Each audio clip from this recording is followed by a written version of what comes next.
First drink of the day! The first drink of the day! The first drink of the day! The first drink of the day!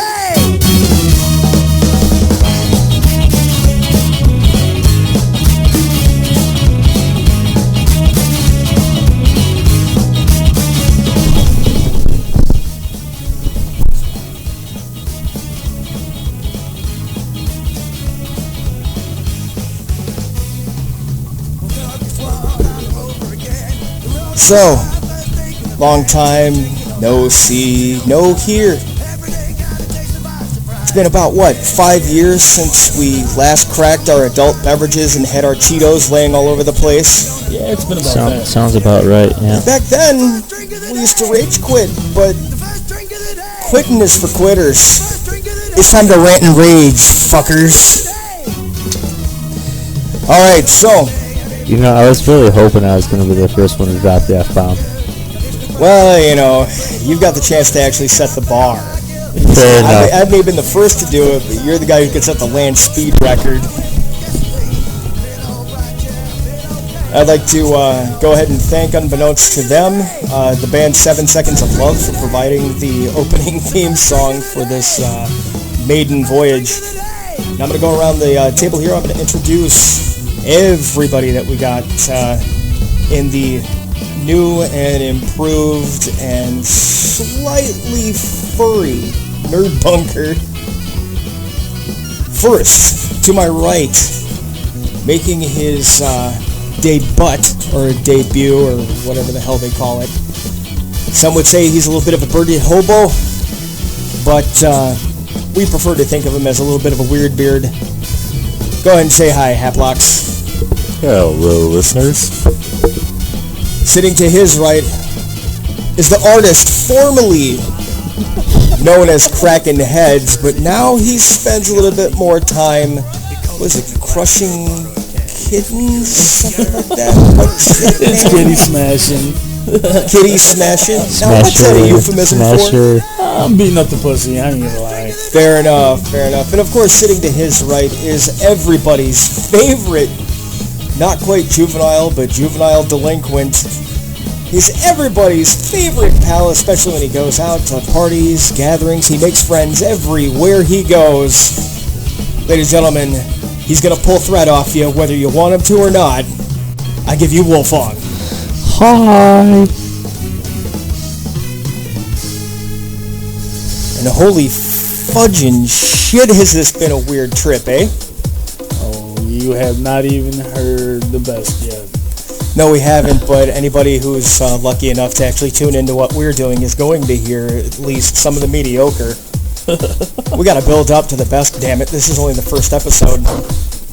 So, a little bit of a format change. Yeah, it's a bit of a discussion forum and stuff, but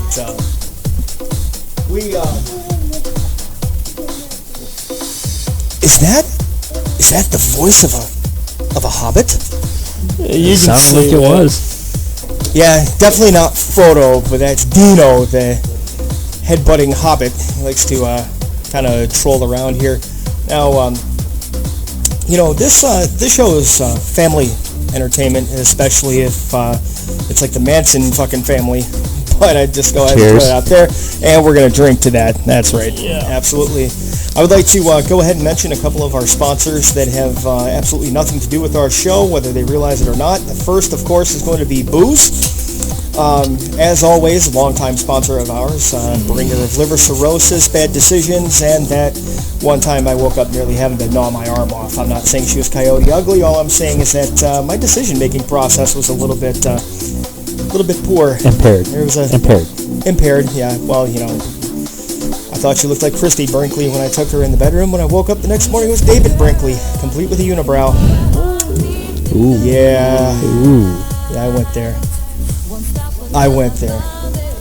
Speaking of going there, let's go ahead and actually talk a little bit about some gaming stuff. Why?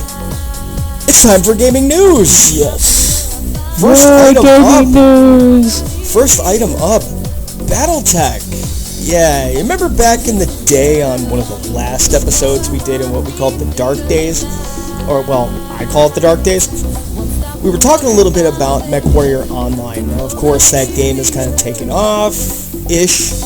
There's people that play it-ish. There's really more people that kind of cheat on it, wouldn't you say? Yeah, Seems to be a case of late.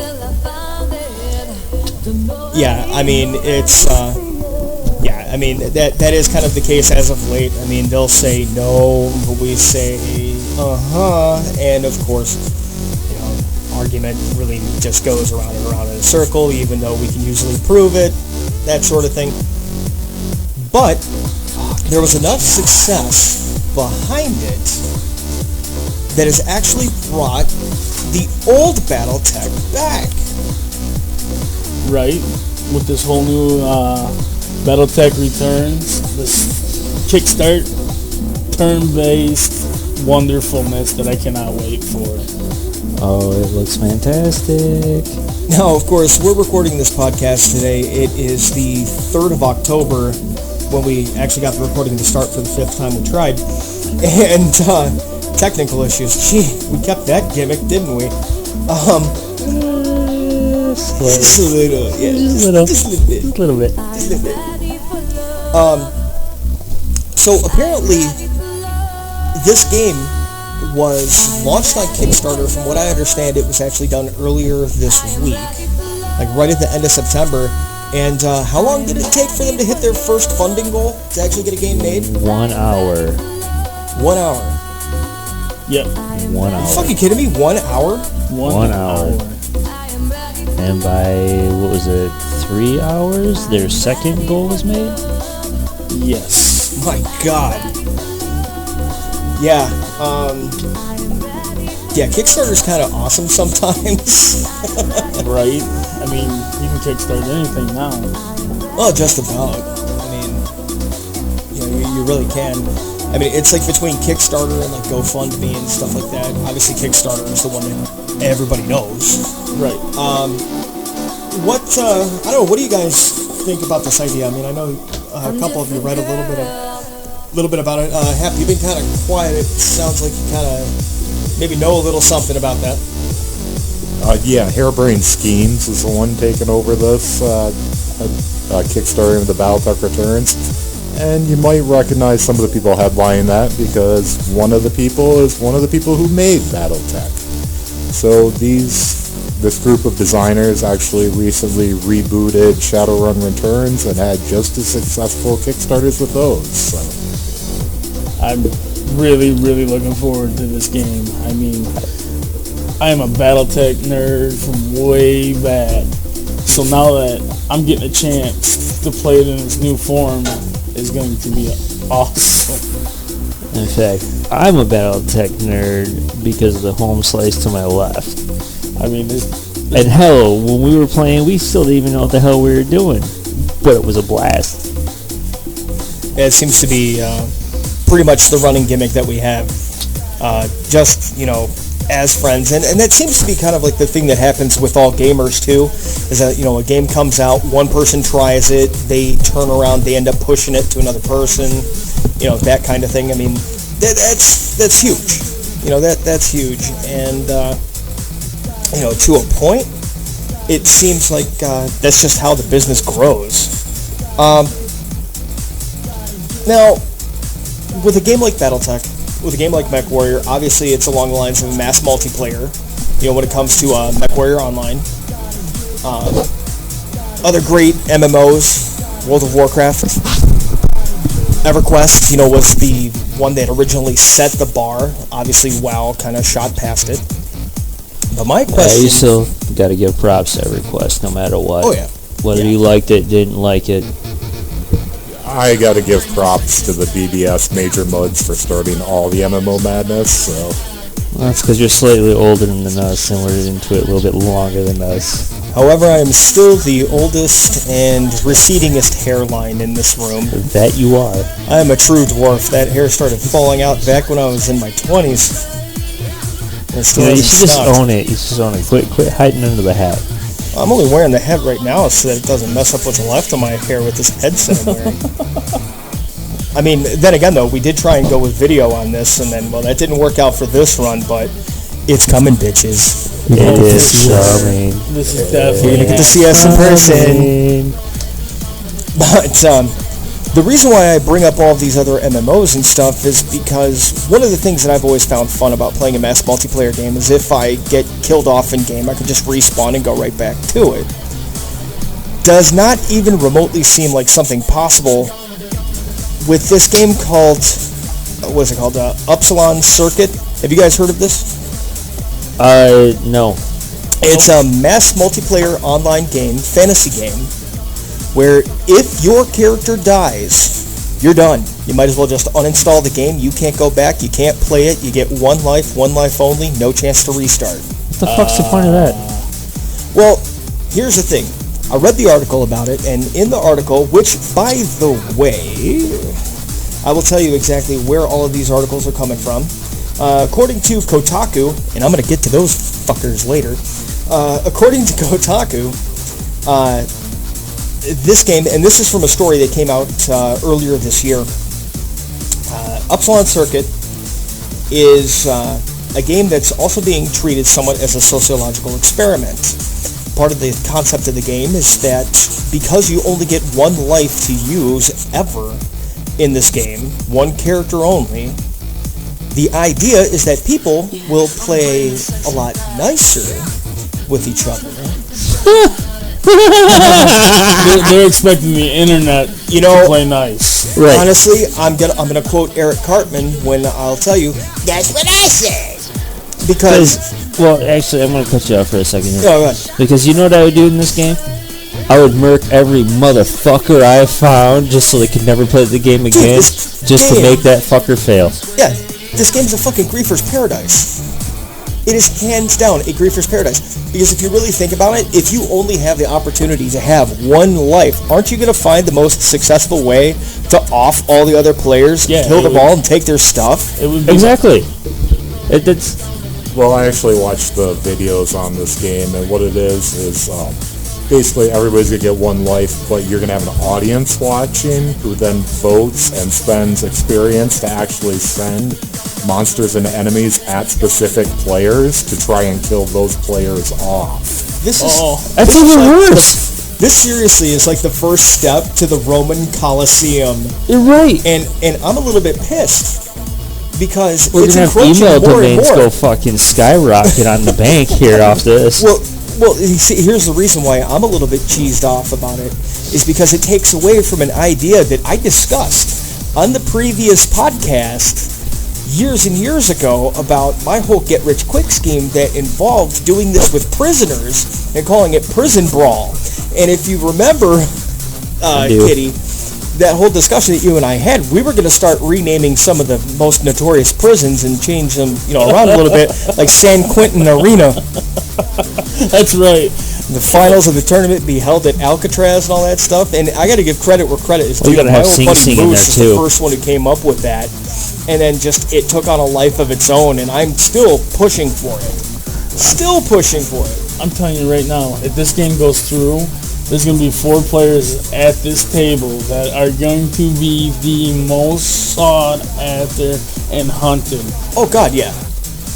I mean, there are several of us at this table right now that were like very well hated in World of Warcraft because of some of the stuff we pulled. I mean, there is a photo, screenshot, honestly, floating around of someone with a dueling flag shoved in their rectum because we griefed them for a couple of hours. I mean, and I may or may not actually still have that somewhere. That could be coming to the Facebook page. Everybody just make sure that you check that out. By the way, be sure to take a look at us on the Rant and Rage show page that's going to be coming at you live through Facebook. That's right. The one thing that has not changed is that I am a press whore, and I will do anything to get my brand out there. He said I didn't have to. Right?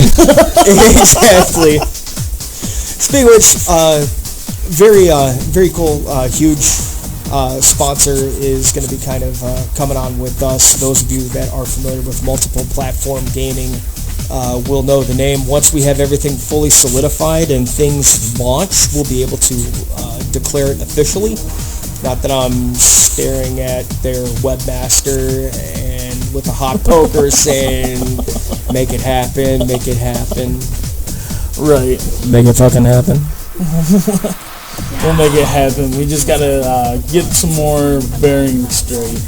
Yeah, I know you guys are working diligently on it, but once that's out, you guys better be ready. And I'm talking to our listeners because we're gonna have at least 6 of them that are not immediate friends and family. Oh, you're shooting over the fence. I'm only thinking through.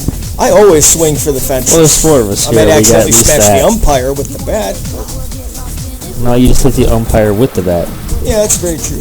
It's funny though because it's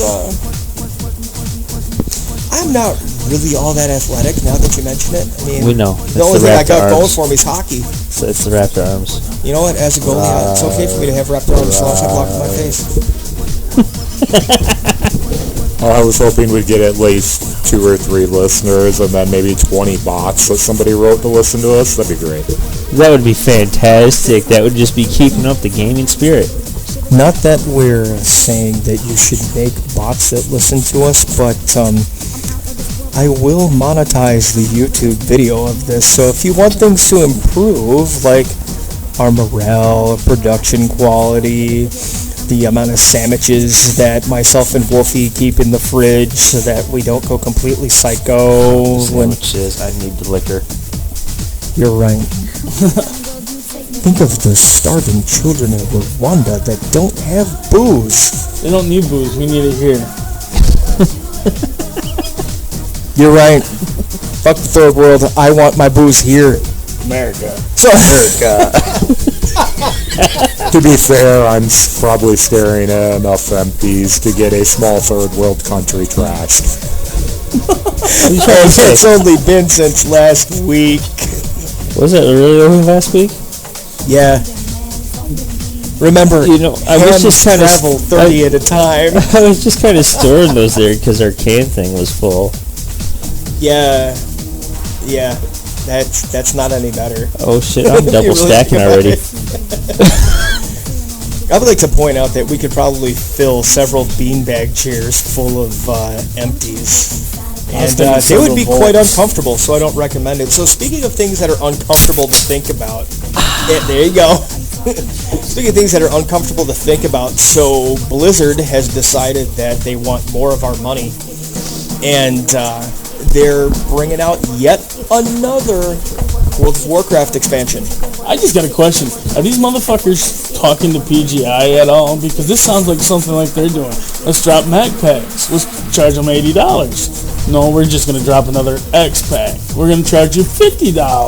Well, if it's a collector's edition, it is $80. Because I'm staring at several of them. Just saying. Well, there's some people that we know that absolutely have to always have the Uber Super Collector Ultra Deluxe. Hey, it's got cheese on I it. played ESO for the first month. It was worth it for the first month. Now it's a pretty box on a shelf. What about Star Wars? I played that for 2 months. Yeah. By the way, closed circuit to BioWare. Screw Hutball, you idiots. Yes. Fuck Hut Ball. Balance your PvP, motherfuckers. Oh, they may have done that since then, but I don't know anybody that plays that game to find out because they all tried it, said, this sucks, and they all went back to WoW. Yeah. $500 million spent on that POS, and it went free to play within 6 months of its launch. I'm just saying, I told you so. Yeah, so it was worse. Yeah. Yeah, so it was worse. It was way worse. Just got to say, wasn't Star Wars Electronic Arts? I'm just saying. Yeah. Oh, yeah. I'm just saying. Yep. Hey. They followed their current pattern of everything they fucking destroy. So speaking of things that when the anti-Midas touch hits it and it turns to feces, I do have to give Blizzard some serious credit for making Warlords of Draenor actually decent, because it's not like they actually had a hard act to follow when it came to Cataclysm and bullshit Myths of Pandaria, they had or to as I put like out to call before. it, the Activision days. Yeah. Those assholes Now, of course, Haplock's destroyed my fucking game. right. Well, Haplock's here. Like, he doesn't play WoW yet. Again. Yet again.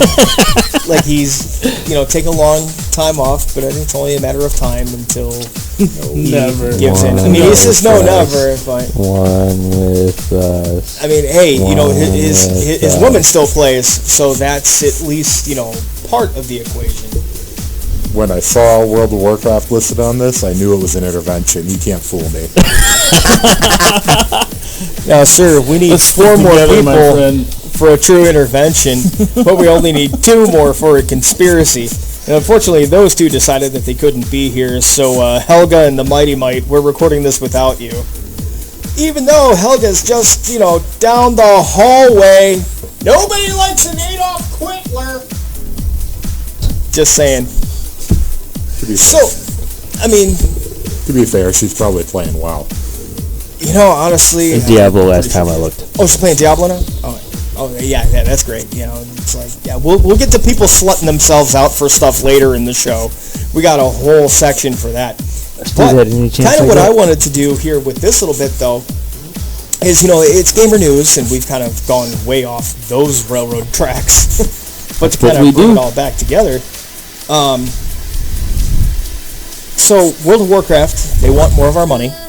Blizzard does, and why wouldn't they? They only pull in $140 million a month just based off of WoW subscriptions. That's subscriptions alone.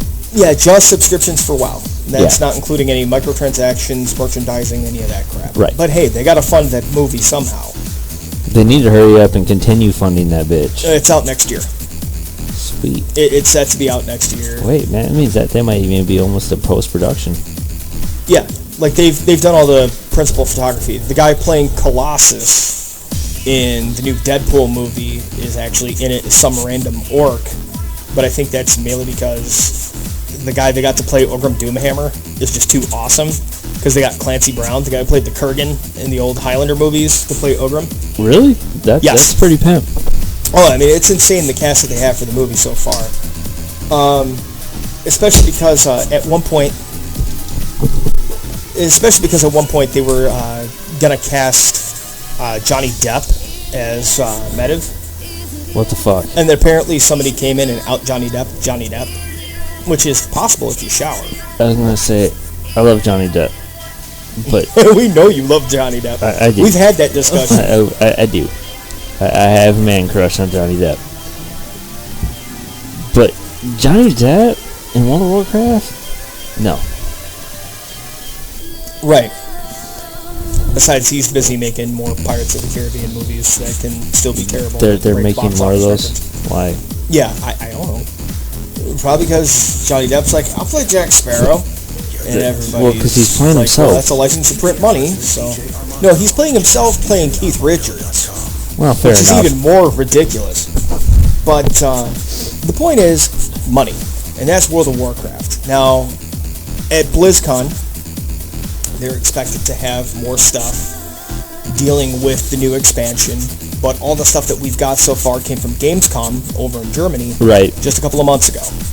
The big thing is the announcement of the new expansion pack called Legion, which this Legion expansion is, in my opinion, going to be pretty awesome because they are trying to hit the reset button and they're trying to go back to Burning Crusade, which did kind of, set the tone, which brought us Wrath of the Lich King and everything like that. So, I mean, we could be going into something that's a little bit closer to a new, I don't want to really say like a new golden age, but we could actually see the game be revitalized a little bit. Well, the biggest not losing thing so many about people. that is one, Activision's gone, or whoever the hell they are. Yeah, it was. It is Activision. Okay, yeah, they're gone. That's the biggest fucking thing right there. Okay, and the next biggest thing, Ghostcrawler's gone. Bye bye. What? Whoa, wait. No more Ghostcrawler? He got fired. What? He got fired. He's now getting paid by the people over there that make League of Legends. Because that's the only people that would hire him. You mean that other game That's based off Yeah, you know Warcraft that. 3's game Yeah. engine. Yeah. Yeah, the original beta test for Heroes of the Storm. Right. Was that Oh. Was that out loud? I mean, okay, I will admit, I'm a little bit of a Blizzard fanboy, okay? But Just a little bit? But hang on, Just a little though. bit. Hang on. You guys also know me well enough to know that I will call them out on their shit almost faster than anybody. Well, so will I. Not as quick as everybody else on the internet because, you know, really two big things. I have a job and a life, and that's what kind of keeps me from being able to hit the forums quite frequently because I haven't figured out exactly how to do it from my fucking smartphone, you know, so I control those bastards from remote. Dude. But the other thing... You're bragging about your age again. You just need to mellow No, down it's... that. Look, no, I'm not going to check my privilege. That part comes later, too. But we know that the new expansion is built around the concept of the Burning Legion. Right. We do know that It's a continuation of the storyline that's currently going. Yep, big storyline that's been overarching pretty much since the early days of Warcraft and Warcraft 3. That even, continued from Warcraft 2 and everything like that. It's Yeah. all the same storyline. Yeah. I mean, they're doing all that. But my whole thrill to it is the fact that it looks like they're starting to kind of fix some of the stuff that got broken over the last couple of expansions too. The fact that they're adding a new hero class, whoopee, but the fact that the new hero class can tank is kind of nice because it gives you a little bit more stuff, tank wise. I like the fact that it's not an additional healing class that we know of. No, it will only be able to do damage and tank. That's it. It will have no healing abilities. Now, the fact that it's a leather-wearing tank is great if you've got a Skinner, But and you can pay attention to how to, mitigate damage like most of the monks in this existence doesn't know how to do. Right. But with all of this being in mind, and with all of what we know is coming out and what we are to expect, we know that Illidan Stormrage is going to be in there. Tomb of Sargeras is supposed to be one of the last of the raids, if not the endgame raid. We know that the Emerald Nightmare is finally going to be visited as one of the opening raids of the game. Which is about fucking time. I We've been will waiting for totally this second for 5 years, 6 years. I will totally second that. But my question is this. How can Blizzard fuck it up? Haplocks, you've got no dog in this fight. I'm going to start with you, brother. Dumbing down the game more. Now, when you say dumbing down the game, I want you to explain this to me like I only started playing in Wrath. What? Bad DPS. Bad DPS. Missing the newspaper smack. Oh wait, no, that's somebody who started in Gata. Oh. That's a little different. No. But anyway. When you say dumbing down the game more, are you talking like just making it more user-friendly, or are you talking like literally getting rid of stuff that actually requires you to pay attention so that everything goes face roll? I don't know. What do you think he's saying? Well, that's the thing. I don't know. I'm not smart enough to figure this part out because, Okay, Halfbox, just take over. And go. Slowly they have taken away any amount of choice and originality to your character. I mean, there's merits to the argument that there was only ever truly one build for every class, but that was complete BS. We'd regularly bring 3 different builds of hunters to raid, to 25-man raids all the time, and it wasn't an issue, because they knew what the fuck they were doing. Now, there's like no wrong choice in your talent tree, and pretty much all the classes look like they're the same, so it doesn't even. Well, look no, fun there is quasi wrong choice, and that's just if you're PvPing or not. That's the difference. So it doesn't matter at all for raids or dungeoning or questing. No, not at all. No. And then I've also heard Warlords of Draenor referred to as Warlords of Menus. So having seen it, it Yes. looks like a mobile game got inserted into the game somehow. No, it's nowhere near that bad. Actually, to be honest, having not played most of Cataclysm and most of Bop, because I thought they were completely fucking horrible. Warlords of Draenor is, to be honest, in my personal opinion, the closest thing we've had to Wrath since Wrath. Okay, fair enough. But And in my personal experience, Wrath is my favorite. I played during BC, I played during Vanilla. I didn't really get serious into the game until pretty much Wrath. And it comes back down to, I do agree with you, there almost is no wrong choice to what you can or cannot do. It's just your preference on how you want your abilities to work. And that is quite possibly my biggest bitch. It's no longer balance my fucking servers. It's bring my goddamn talent trees back. yeah.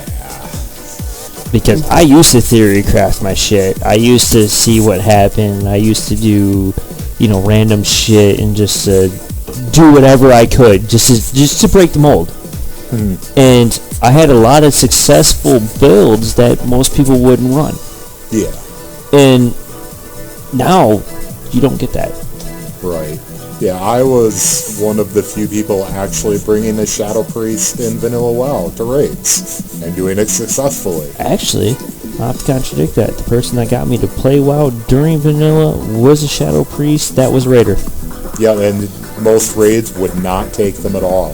I actually had to try out for this raid group, and I managed to top the damage meters, so they took me. Wow, that's actually kind of funny because that dude's guild was actually prepping him for raid. Oh, yeah. I didn't know what any of that meant at the time, but he got me to play, Yeah. and I've been playing since.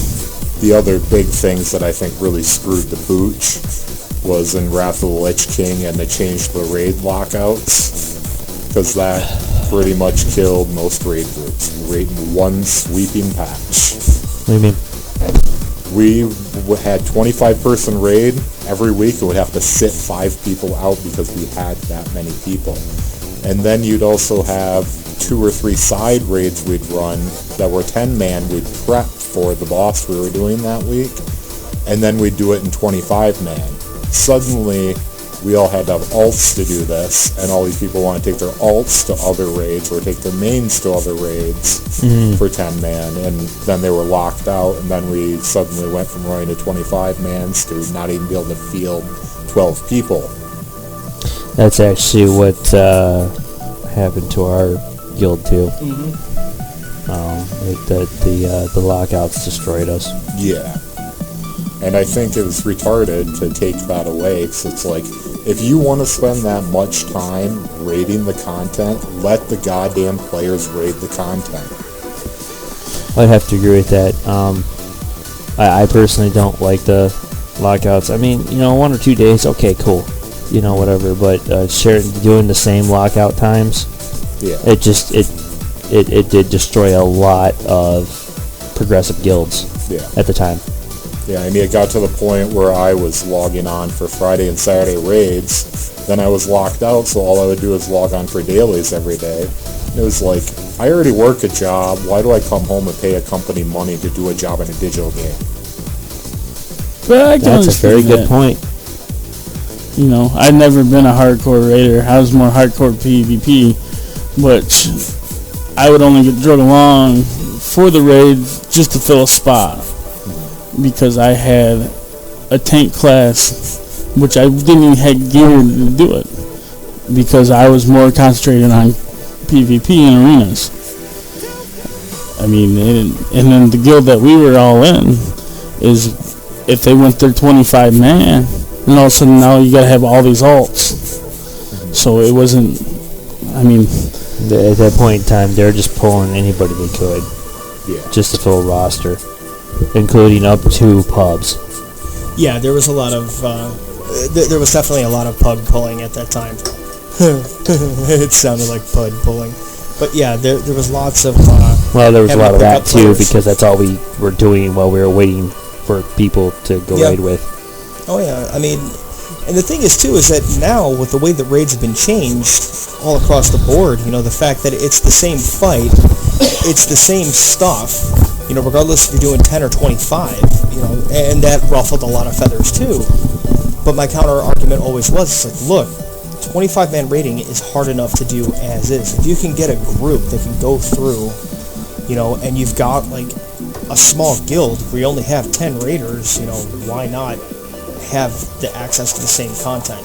Because the fact of the matter is that I've never, in all the years that I've played and raided in World of Warcraft, I've never actually had everybody in a guild show up for the damn guild run to do a 25. We always had a minimum of 4 to 6 pugs that we had to pull on average. Actually, at the end, yeah, but before we really started having problems and everything like that, and yeah, the guild was failing, it was alts. Everybody was pulling their alts in because we didn't have a choice.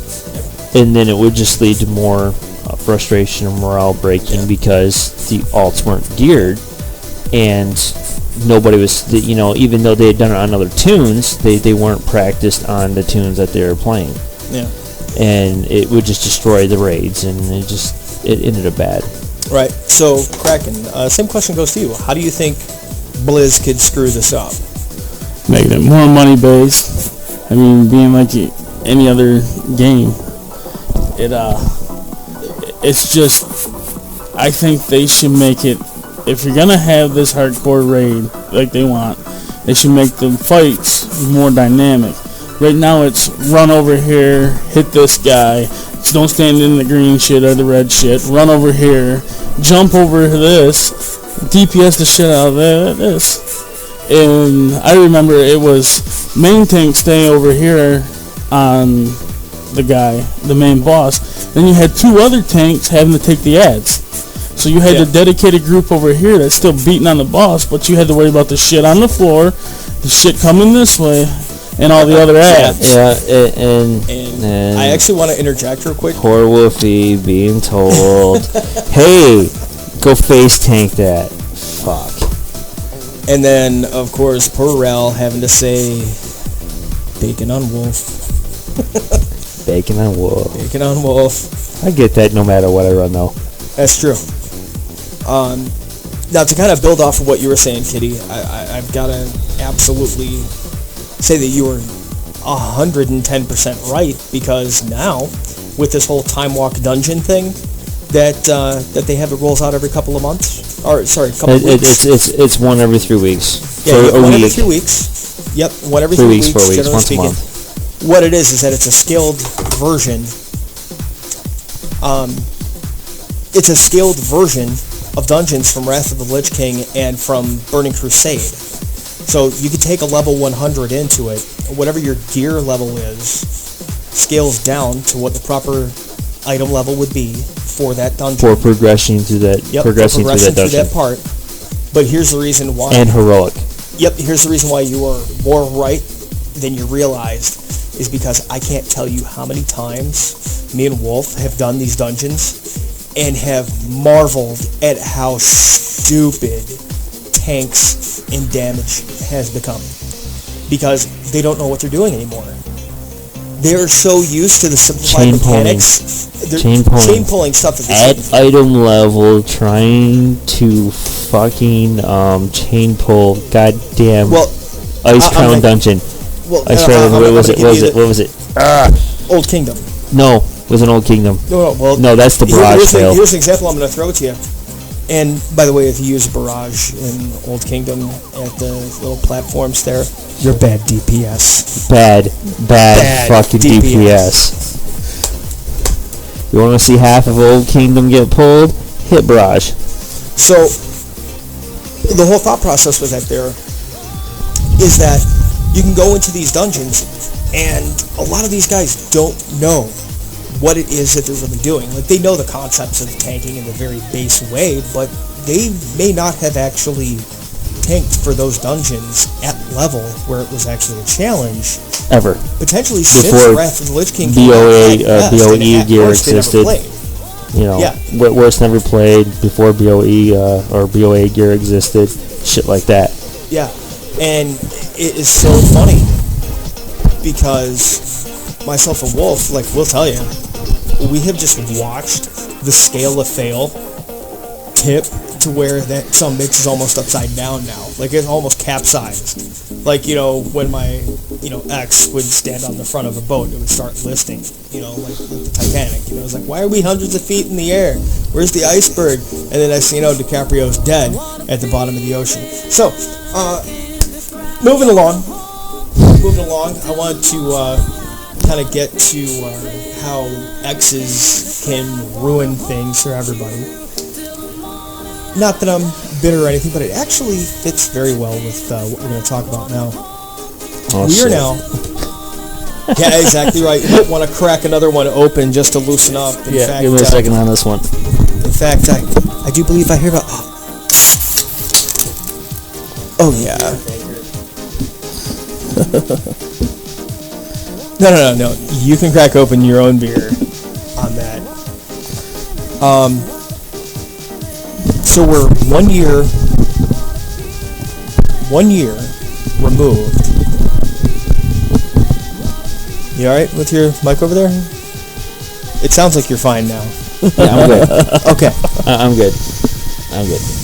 A We're little adjustment now- period here. Yeah, I know. This is kind of a heavy topic. And I want to get everybody's opinion on this as we go. But I'm gonna set the table for you.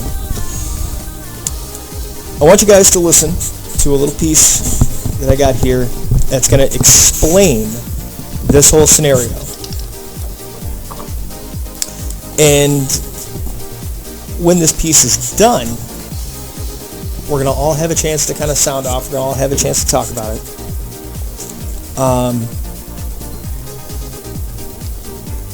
This is going to probably push some buttons with some of the people listening.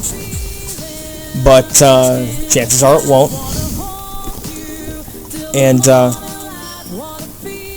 well, I'm just going to go ahead and say what it is because like half the table's gotten up and walked away. They're grabbing beers. Yeah, everybody's grabbing beers and stuff. This is a real heavy topic right now. Yep. So this is what we call a hot button issue. We are going to talk about Gamergate. Now, of course, we are... God damn it. I know, right? We are 1 year removed from the whole Gamergate controversy, or as non-gamers know it as absolutely nothing, because it really only affected the gaming community. But the reason I want to talk about it is because it actually does have implications that go beyond gaming. It's just everybody focused on the gaming aspects of it. And we're going to kind of talk about that a little bit.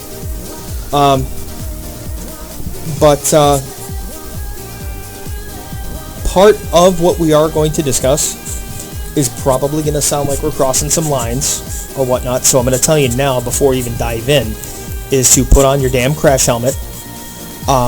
Some people would say check your privilege. I'm just going to say check the sand leaking from your ass crack in your vag. Just make sure that you kind of, toss that aside. And I want you to actually look at all of this in a very, very neutral light as much as possible. And we're going to discuss it as we go. So, I'm going to cut to the audio. And, yeah, we will be back literally in about a minute 10.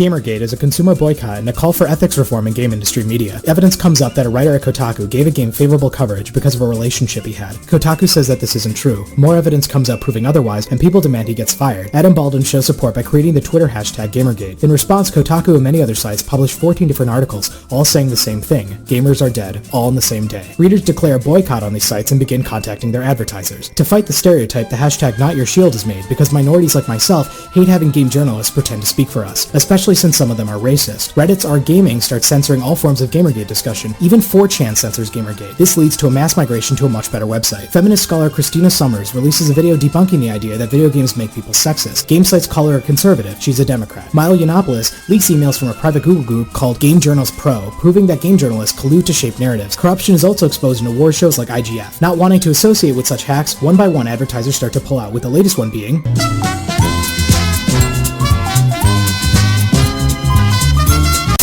I'm a loving Leo lion, a winner without fail.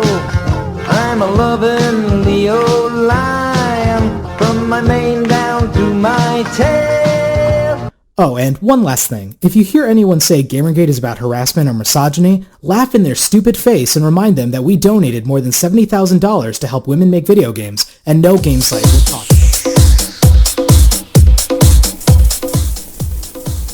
Okay, so now that we're back from that minute 10 very quick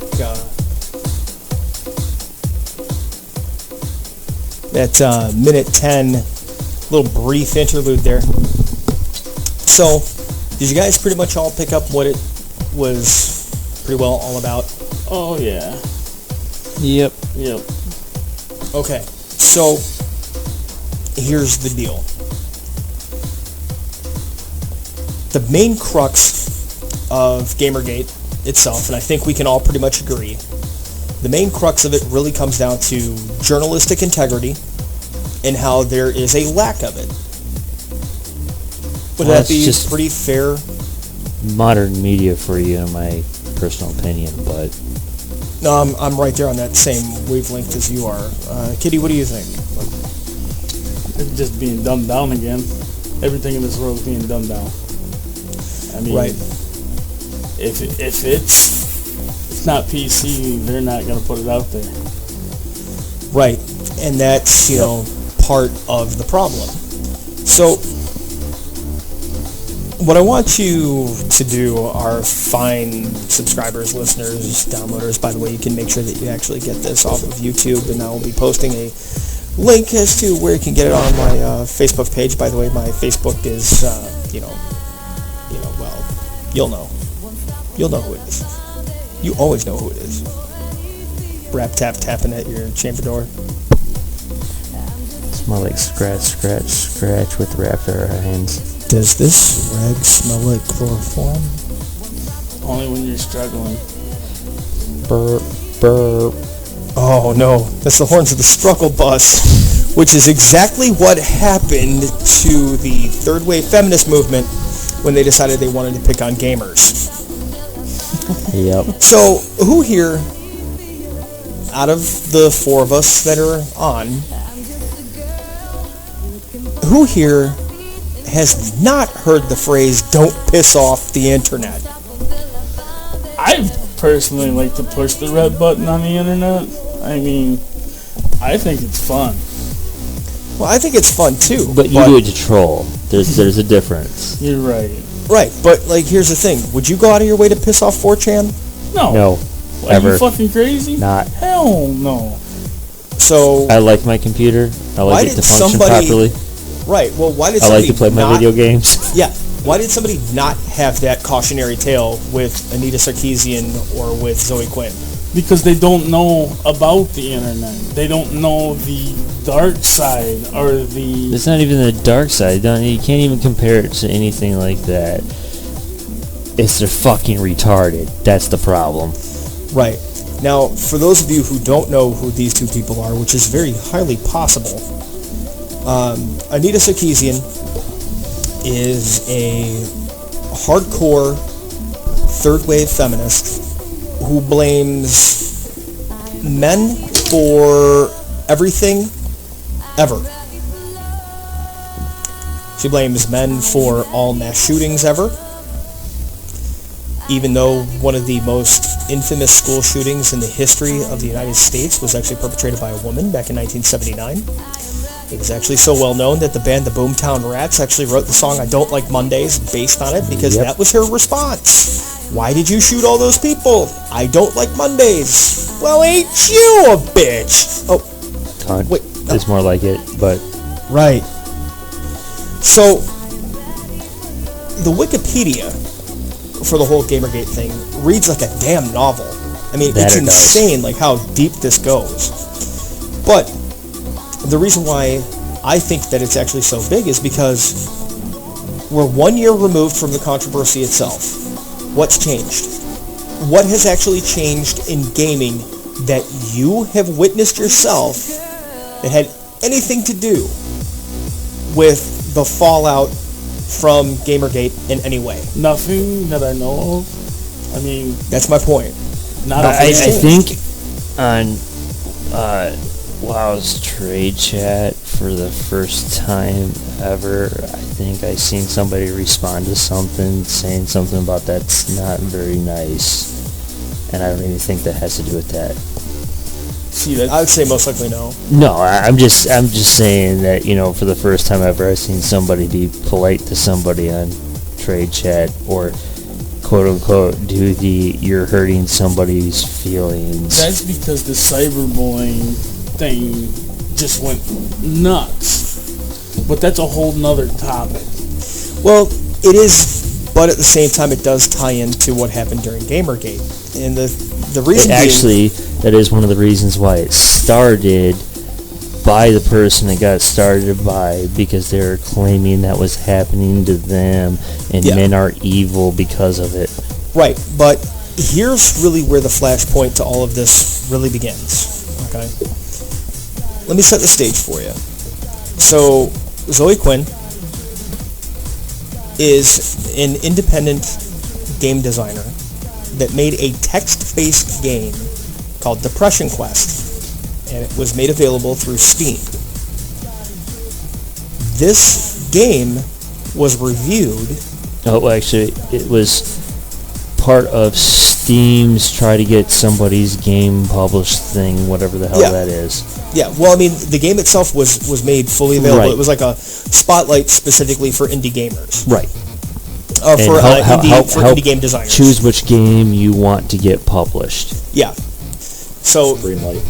yeah, it Thank was like you. a Project Greenlight. I couldn't remember what it was called. Yeah. So her game gets reviewed in actual, game journalism. Okay.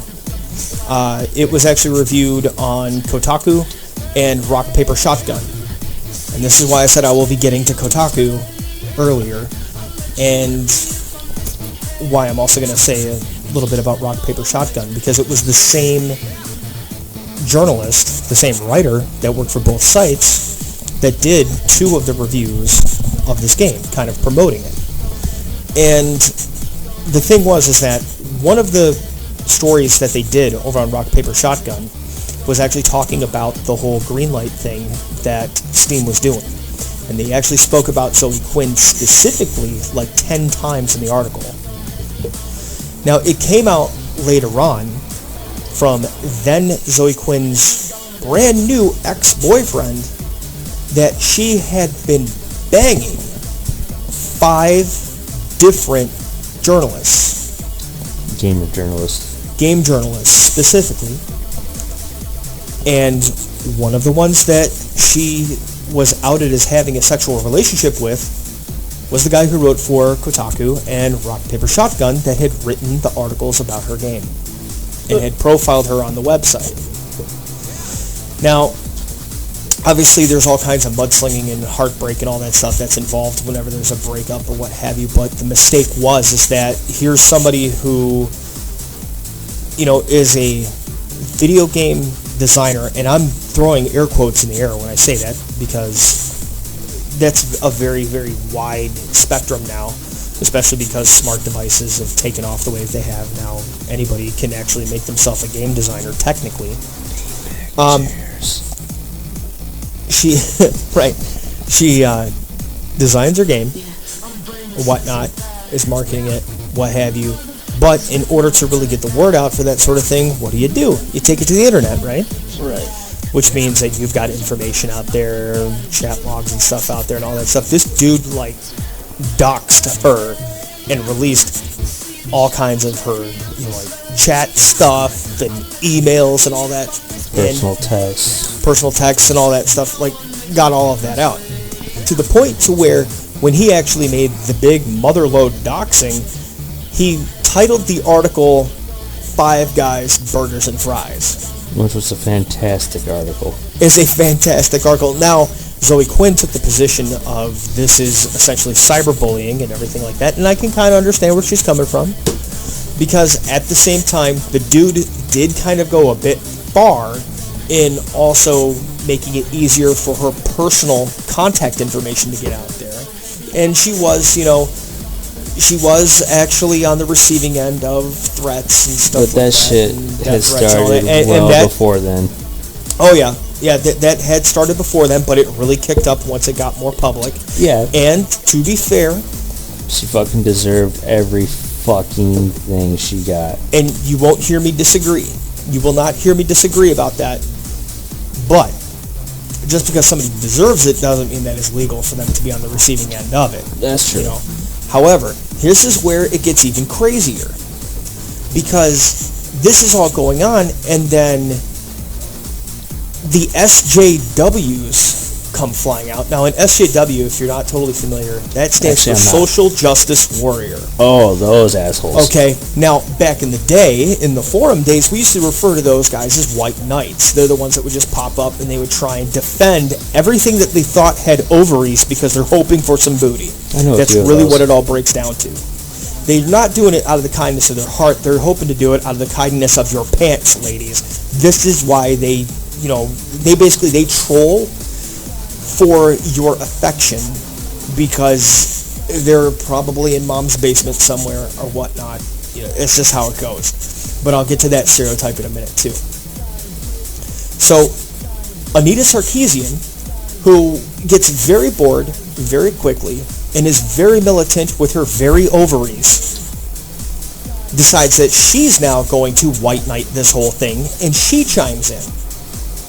What ends up happening is that the 4chan gamer-related community, basically, the people you don't want to piss off, she immediately pissed off. And then she gets doxxed. And her information gets out. Okay? So this has just caused a... you guys know I'm a fat guy. I enjoy parfaits. Okay? Shit parfait. It was a shit parfait. It was a layer of shit on another layer of shit upon another layer of shit. Okay?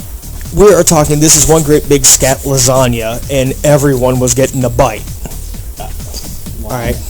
I mean, that's just how it was going to roll out. So, she starts getting hammered by the trolls of the internet, and then, all of a sudden, all of these gamer-related websites jump in and they start white knighting for Sarkeesian.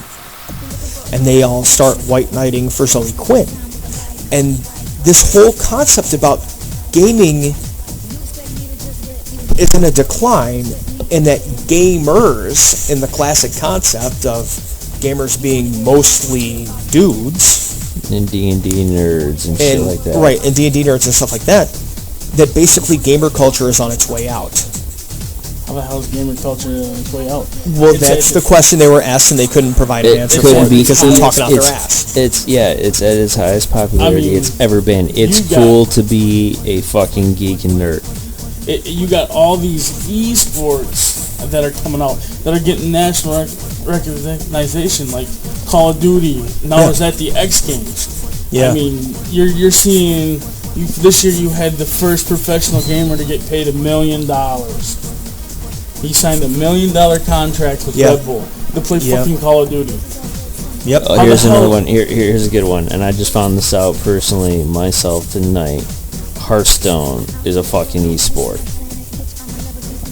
And Hapbox is nodding his head with a big grin on his face. He's like, yes, it is. I mean, I like the game and all, but that's the point. It's a fucking esport. With commentators. With fucking commentators. You gotta have commentators. That sound like goddamn golf commentators. Well, yeah, but I mean, if you think about it, the best commentators for that would be just like on ESPN 8, the Ocho. Right. I'm just saying. Last night, I was playing CSGO with a bunch of the guys from the XL Gaming.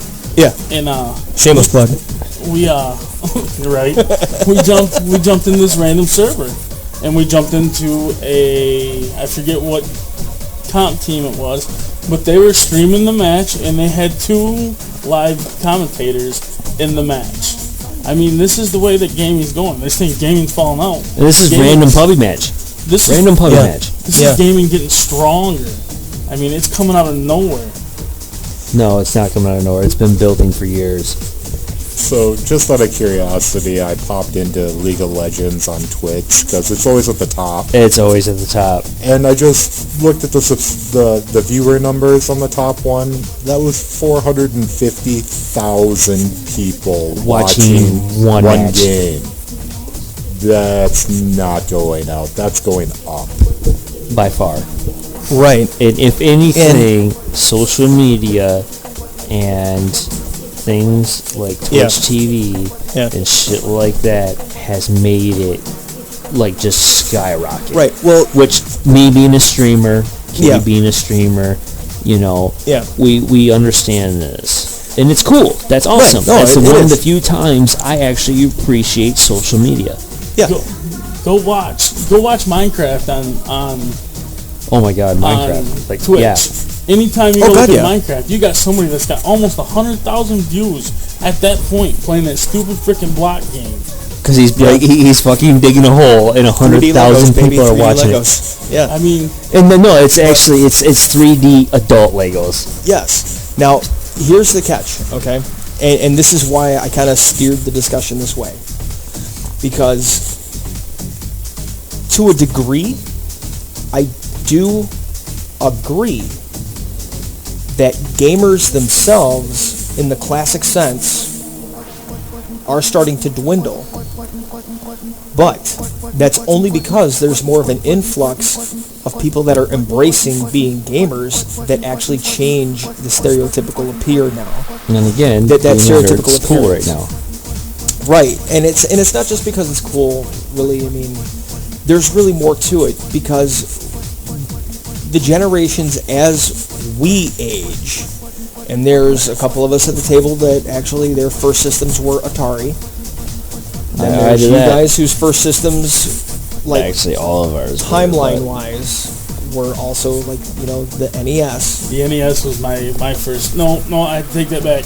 My very first system was ColecoVision. Yep, Coleco. Yep. But I'm talking though, like that fit your age, because the Coleco is actually older than me, and I'm the oldest person in the room. Coleco was my first game system. Right.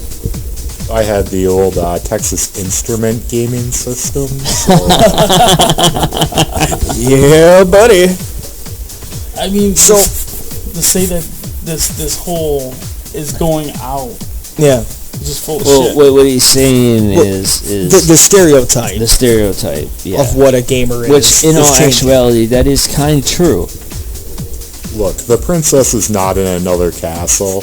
She has a full-time job, has a kid, and is leading your fucking raid at the end of the weekend. That right there. That's a thousand times. You know what? That sums up the entire conversation right there. So this is where I'm going to now take a dump in the Wheaties of those that helped perpetuate Gamergate. Okay? I can't wait to rant about this. So it's easy to say that we pretty much do have the pulse as far as, you know, of what gamers really are. Okay. I mean, if you think about it, Kitty, you've got a wife and 2 kids. That hasn't changed you from being a gamer. I run a full fab shop. I mean, exactly. Hap, you've been in a happy relationship for quite some time. You work, you know, a blue-collar type job. You actually work with Kitty. You know, you do your thing. Wolfie, you know, you've got a good relationship going, and you've never changed from being a gamer. In fact, you're pretty hardcore. I enable. You enable. I enable. You've actually spawned more gamers than anybody in this room, including the one that has actually biologically spawned them. Right, exactly. Just by proxy, and I'm... in my room by myself, crying myself to sleep at night, but that's okay. That's why I run a podcast. So, self-deprecating humor. I'm not kidding, though. This is really a cry for help. This is really what it is. I need kind of an intervention. If I can't get an intervention, he's already accomplished the first step. He had a problem. It's not a problem. It's a complication. It's slightly different. It's a problem. Here's what we're doing out here. Challenge. It's a challenge. Ladies, okay, challenge. I'll accept that. I'll accept that. Ladies, if you listen to this and you are in the greater Metro Detroit area, Rail Nathane is a lonely businessman who needs a rub and tug. Just throwing it out there right now. Our goal this year. I would go so far as to say that it's more than just the Rizub and a Tizug at this point.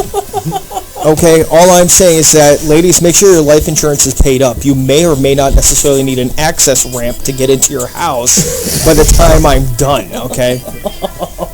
Whoa. And it's not, and look, it's not because it's been forever. It's just, I bring the thunder, God damn it. I bring the thunder. All 3 inches. Because I'll charge at you twice. So, that's nothing. I was once with a chick. She said, give me 12 inches and hurt me. So I had to bang her 5 times and smash her in the face with a brick. Oh, Jesus Christ. What, you okay over there? No, I don't want Windows 10. I hate you, computer. I found out how to get rid of that. Well, I don't care. I just like yelling at it. Yeah, well, so speaking of yelling at things, so these feminists, right? Because we derailed, but we're getting back on track. Thankfully, we're not working on an actual time limit at this point. Well, we kind of are, but not really. We're actually only 1 hour into the show, and we're about halfway down my list. So we're doing good, actually. Wow. We're doing actually pretty damn good. We're not sidebarring too much. Yeah, World of Warcraft did not take like the hour that I allocated for it. I'm kind of pleased about this. I'm actually pretty surprised, to be honest. Well, that's only between the ranters and the ravers, you know. Well, no, it's not because there's only 2 people at the table that play it. It's because Hap kind of stole our thunder and actually told us what the problem is, and he was absolutely right. Yeah, he's absolutely correct. Totally, big ups, hit the knucks there. There we go. So, flipping the script, okay, on the feminists. Now, like I was saying, the stereotype of what constitutes a gamer really is starting to fall by the wayside. Now, I can understand in some of the articles that were written, that's what they were alluding to. But the problem is that they went further than that. And they basically tried to say that old school gamers like us don't exist, are nothing but misogynists. They went so far as to call most of us racists. And I hate everybody equally, just so everybody understands that. That's different, though. That's a completely different social issue that you have. I'm just saying. Paying attention to society. But I mean, basically, like a lot of negative shit was thrown out there about gamers, and basically, the long and the short of it is that we are women-fearing, women-hating basement dwellers that don't have any sort of social skills whatsoever. Now, I would like to hate everything that's not white. I would like to point out that out of the 4 people at this table, okay, 2 of you guys work in fab shops. 1 of you works in building maintenance. You know, so you guys do have, you guys have physical jobs, but they're decent. Okay. Now, me, the guy who cracks the jokes about being the lonely gamer sitting in the corner in a musty basement or whatnot, I'm a human resources guy outside of this. So I actually have to work with people and deal with people's emotions and stuff like that. Like, my background in applied psychology definitely helps me out quite a bit. So I'd say I've got a pretty good understanding of people and, you know, social anxiety and stuff like that too. Go ahead. Could you stop reading from the top of your resume and can we go on? I really can't because my screen's frozen and it's on my LinkedIn. So, very well played there, Hap, you red bastard. You're going fucking weird beard. You got a squirrel hanging from your chin somewhere. Oh, wait. No. Oh, shit. No, that really is. That's leftover spaghetti. That's some epic stuff there, man. There's a funny story about food being in his beard. That's for another time. Well, earlier he asked for a paper towel because he said his food was in his beard. Hey, that shit happens, all right? I would have a more beard than I have right now had I not gotten hit in the face with a fireball at a barbecue recently. Hey, my first instinct was to check my eyebrows. They were both there. I was happy. I'm glad you didn't check your hair. Well, you wouldn't have been missing nothing. I was wearing a hat.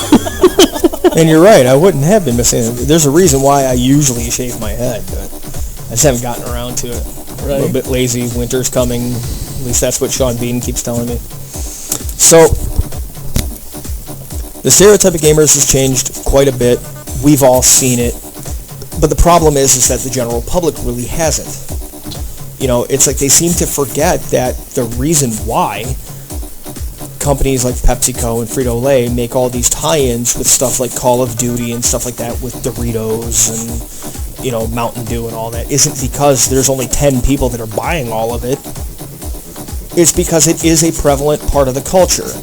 The movie Pixels, while it was an atrocity on film, did decently solid at the box office because of the nostalgia factor. Yep. You know, even though I liked it the first time I saw it, when it was the episode of Futurama, when the aliens come and all of their devices are actually based on video games. Yep. You know? But the simple fact that gaming culture, nerd culture, all that stuff is taking over. Now here's where I'm going to take the dump in the Wheaties. It's been 1 year. All the stink was raised to a very small, comparatively, community, and fuck all has changed. It'll never change. The only thing that has really kind of come forward a little bit, Wait. We got to make clear what didn't change. and that's what I'm getting to. And you're right for kind of reining me in. I was going to go on a tear, but I know. You brought me back to it. I appreciate it. We got to make it clear what didn't change. Okay, so here's what did not change. The vast majority of gamers are men. The higher number of that majority are white men. Unless you go outside of the Western Hemisphere. Yep. Because the fact of the matter is that the vast majority of all gamers, truth be told, are Asian men. Oh, yeah. You wouldn't get the 2-minute Zerg rush if they weren't. Right. Just saying. No, you're absolutely right. Like white men. The vast majority of gamers, truly, if we're just going to focus on video gamers, the vast majority of where video games are played, Japan, China, South Korea. Yep. And there's a growing Indian community of gamers, and that's where like half the world's population is on that fucking continent. So it can't just be a white guy thing. Well, once you start accounting for like mobile games and stuff, women are up to 48% of the gaming population now. So Yeah, every house Yep. mom at home is playing some Farm Saga, Candy Crush. Okay. Oh, yeah. I don't see Yeah, it. absolutely. Now, are we actually considering that is to be part of gaming? I know technically it Well, is gaming, but is that what we're technically talking about? Well, They here's the have an thing. esport for Candy Crush. That's They all I do. gotta say. Are you fucking kidding I me? swear No, to God. dead serious. This is a thing. Clash of Clans also has an esport. Want to fucking Charlie Brown myself right now. Don't like, do that. seriously. You pay half the rent here. An Okay, esport it's not just for because you're my fucking best Candy friend. Crush. It's also Yeah. because you cover half Oh the my rent and God. utilities. So I mean, I love yeah, you for more than one reason, brother. We definitely So- have to put all this in perspective. That mobile games are now. And see, and that's what I'm getting at. Again. Are we Well, and considering that's the that thing, right now? too. Because they are. They are a very Yep. big part of gaming now. And they were also like that a year ago. Yes. Yes, they were. But it all depends on how you frame the argument. And that's the point. And that's what it I'm bringing no up. longer fit the... And I'm going to sound a little bit tinfoil hatty here. It did not fit the agenda, so that's why that information was left out. Of course it was. That's what Okay. happens. And, You want somebody and to that's take what your happens. side, leave out the information they don't like. That's exactly right. Or you leave out the information that does not support an argument other than just your own. And that's what happened. One of the biggest problems with this whole deal, and one of the biggest problems with them saying is like, oh, you know, feminism is in danger because of gamers and this, that, and the other. No, feminism is in danger because of fucking feminists. And it's because they are not arguing from a position that is backed by fact and logic. They're arguing with really the only concept of you're a complete shitbag if you try and counter this argument and you don't happen to have ovaries. I can state all of the problems with that entire argument. Go ahead. Ovaries. There you go. You said logic. Ovaries, logic. They don't mix. But see, that's part of the catch, though, is that... Oh. Right. Now, Hap, you kind of let out a little bit of a sigh there. What? I know part of that was like you were holding back the face palm after he says, here's the problem, ovaries. You know he's going to say the most controversial shit we have here, right? Pushing that red button. Pushing that red button. Yeah. Beep, beep, beep. Right. Now, here's, part of it too, okay? Now, and this is, just as a side note, but I think it kind of frames my whole thought process on a lot of this too, is I do consider myself to be pretty conservative, overall, okay? I'm more of, politically speaking, more of a libertarian, which is probably why, I will side with certain arguments that are made as opposed to over others. But overall, I think, a lot of stuff just comes down to personal choice, personal responsibility. The whole thing where Zoe Quinn and what's-her-name got doxxed. In all reality is always the biggest issue. Right. Personal responsibility. Exactly. And that's really, to me, where, the whole root of the chaos really came from. Is that Zoe Quinn made a choice to go bang 5 journalists. While in a relationship. She got caught. Everybody got outed. And it exposed a bigger problem. It exposed that there really wasn't much in the way of any kind of ethics for gaming journalism. That's just evolved. Unfortunately, is what a lot of journalism has come to in the first place. There was actually just an incident last week on Steam where they had to crack down on Epic Quest of the Four Crystals because they were actually handing out game keys for positive reviews. Nothing's changed. It's still, right. You want to hear about my game? Give me some money. I'll write an article about it. Yep. It's ridiculous. Exactly. Right, and did you guys know? Actually, I'm going to sideline for just a second. Oh, go ahead. I'm going to bring a point up for this. Yeah. And actually, I kind of wanted to bring this up because Kitty here was ranting about a game that he waited for 5 years to come out. And again, this is a prime example of this entire situation. Let's go ahead and name names, man. What game? Go ahead. This was Project Cars. Okay. I was a huge Xbox fan. I've been a Forza fanboy for ever. I got out of Xbox about 4 years ago. I got into the PC gaming world. You're welcome. And Jawohl, PC Master Race. Yeah, well, I was on the hype because there is no, there's racing games, but there's really no big awesomeness simulators like Gran Turismo or Forza. Yeah, you can't really get those on PC. They don't publish them for PC. And honestly, that's really sad because that's where they really got their start and where they were the biggest for the longest time. Exactly. Then they pushed this. It again comes back to that money thing.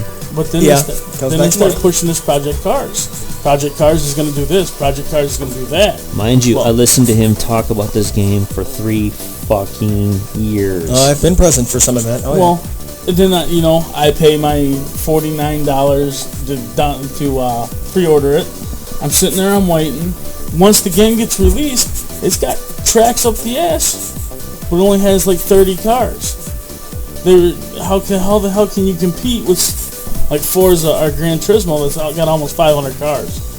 Plus, you got the ability to tune, which Project Car you cannot touch anything inside the car at all. I'm sorry, I was playing racing video games fucking 10 years ago that I was allowed to tune the car. Right, I'm just saying. And it took them 5 years to make this fucking game. No, don't get me wrong. The fucking graphics are beautiful on this game. Yeah, but what good are graphics if the gameplay is shit? Right. The gameplay. Give me back my shitty graphics. Give me good gameplay. The physics is there behind the cars. They drive and handle just like a real car. Except for you can't. How the hell can you throw out a racing game when you can't tune to get an edge on somebody else? But now you're kept to all this. Okay, the tuning part of it aside, though, So you got two options here. Either they, with the media shit, for example, you know, oh, this game is the fucking greatest shit since fucking bread, you know, and, you know, buy our game. Right. You know, so either they're doing that, or they're holding out so you pay for DLC. Even with the DLC, there's nothing much out of it. Cause I got the collector's edition. I get the first 4 DLC for you know, I just get them because I bought the collector's edition. So I'm just saying, I understand where you're coming from with this media thing. The media hype on this game was so huge. Yeah. So you actually see what I'm saying, though. Oh, yeah. Is that there was a lot of hype, but... And what was it? Right. You were telling me that you were done playing it already, and that it was a Forza that's coming out next. Yeah, Forza 6 just dropped. Yeah, is PC? No, it's not No? PC. It's for the Xbox. Speaking of overhyped games, I have one word for you: Spore. Spore was overhyped too. I don't know what that is. Yeah, there you go. That's all you need to know. You don't know what it is? That's fair enough. You're not missing much. Right, but see, that actually kind of illustrates the point. Nothing really has changed. Gamers will come and go. We'll get older. We will bring in more, players and stuff like that. It happens. The demographics will change over time. They have over just the past 5 years. Let alone our entire generation. Right. I mean, just our generation alone really changed the face of how gaming works. Because if you think about it, we were the first and second generations of it. Yep. Truly. Well, I mean, hell, I didn't. My family didn't even have a computer until I was almost graduated from high school. Yeah. Yeah. I mean, my first. I was in my mid to early 20s before smartphones even started coming out, and that wasn't even real smartphones. That was Blackberries. So it was just moderately above intelligence. But see, that's the other cultural issue here, is technology has gotten to a point that even if you want to say gamers as a whole are changing and everything like that, I know a certain 6-year-old hobbit sleeping on the couch that can kick my ass in Skylanders because I can't figure out what the hell I'm doing.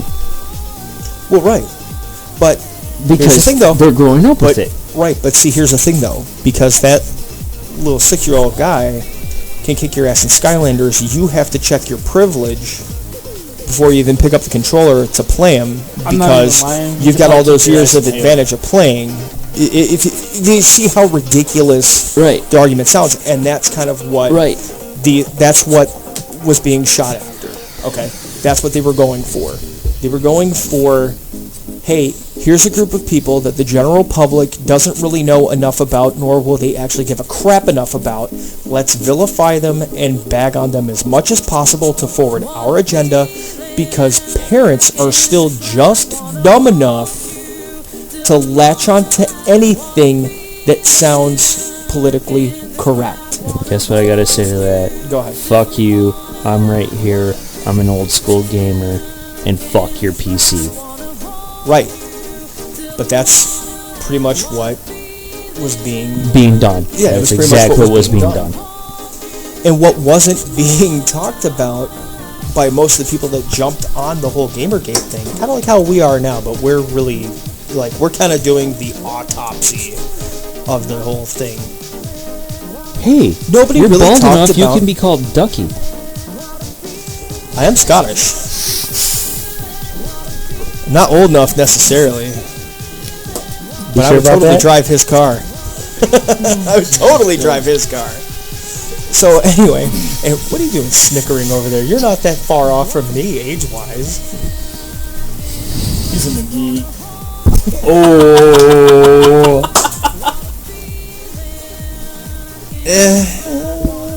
Just a bearded.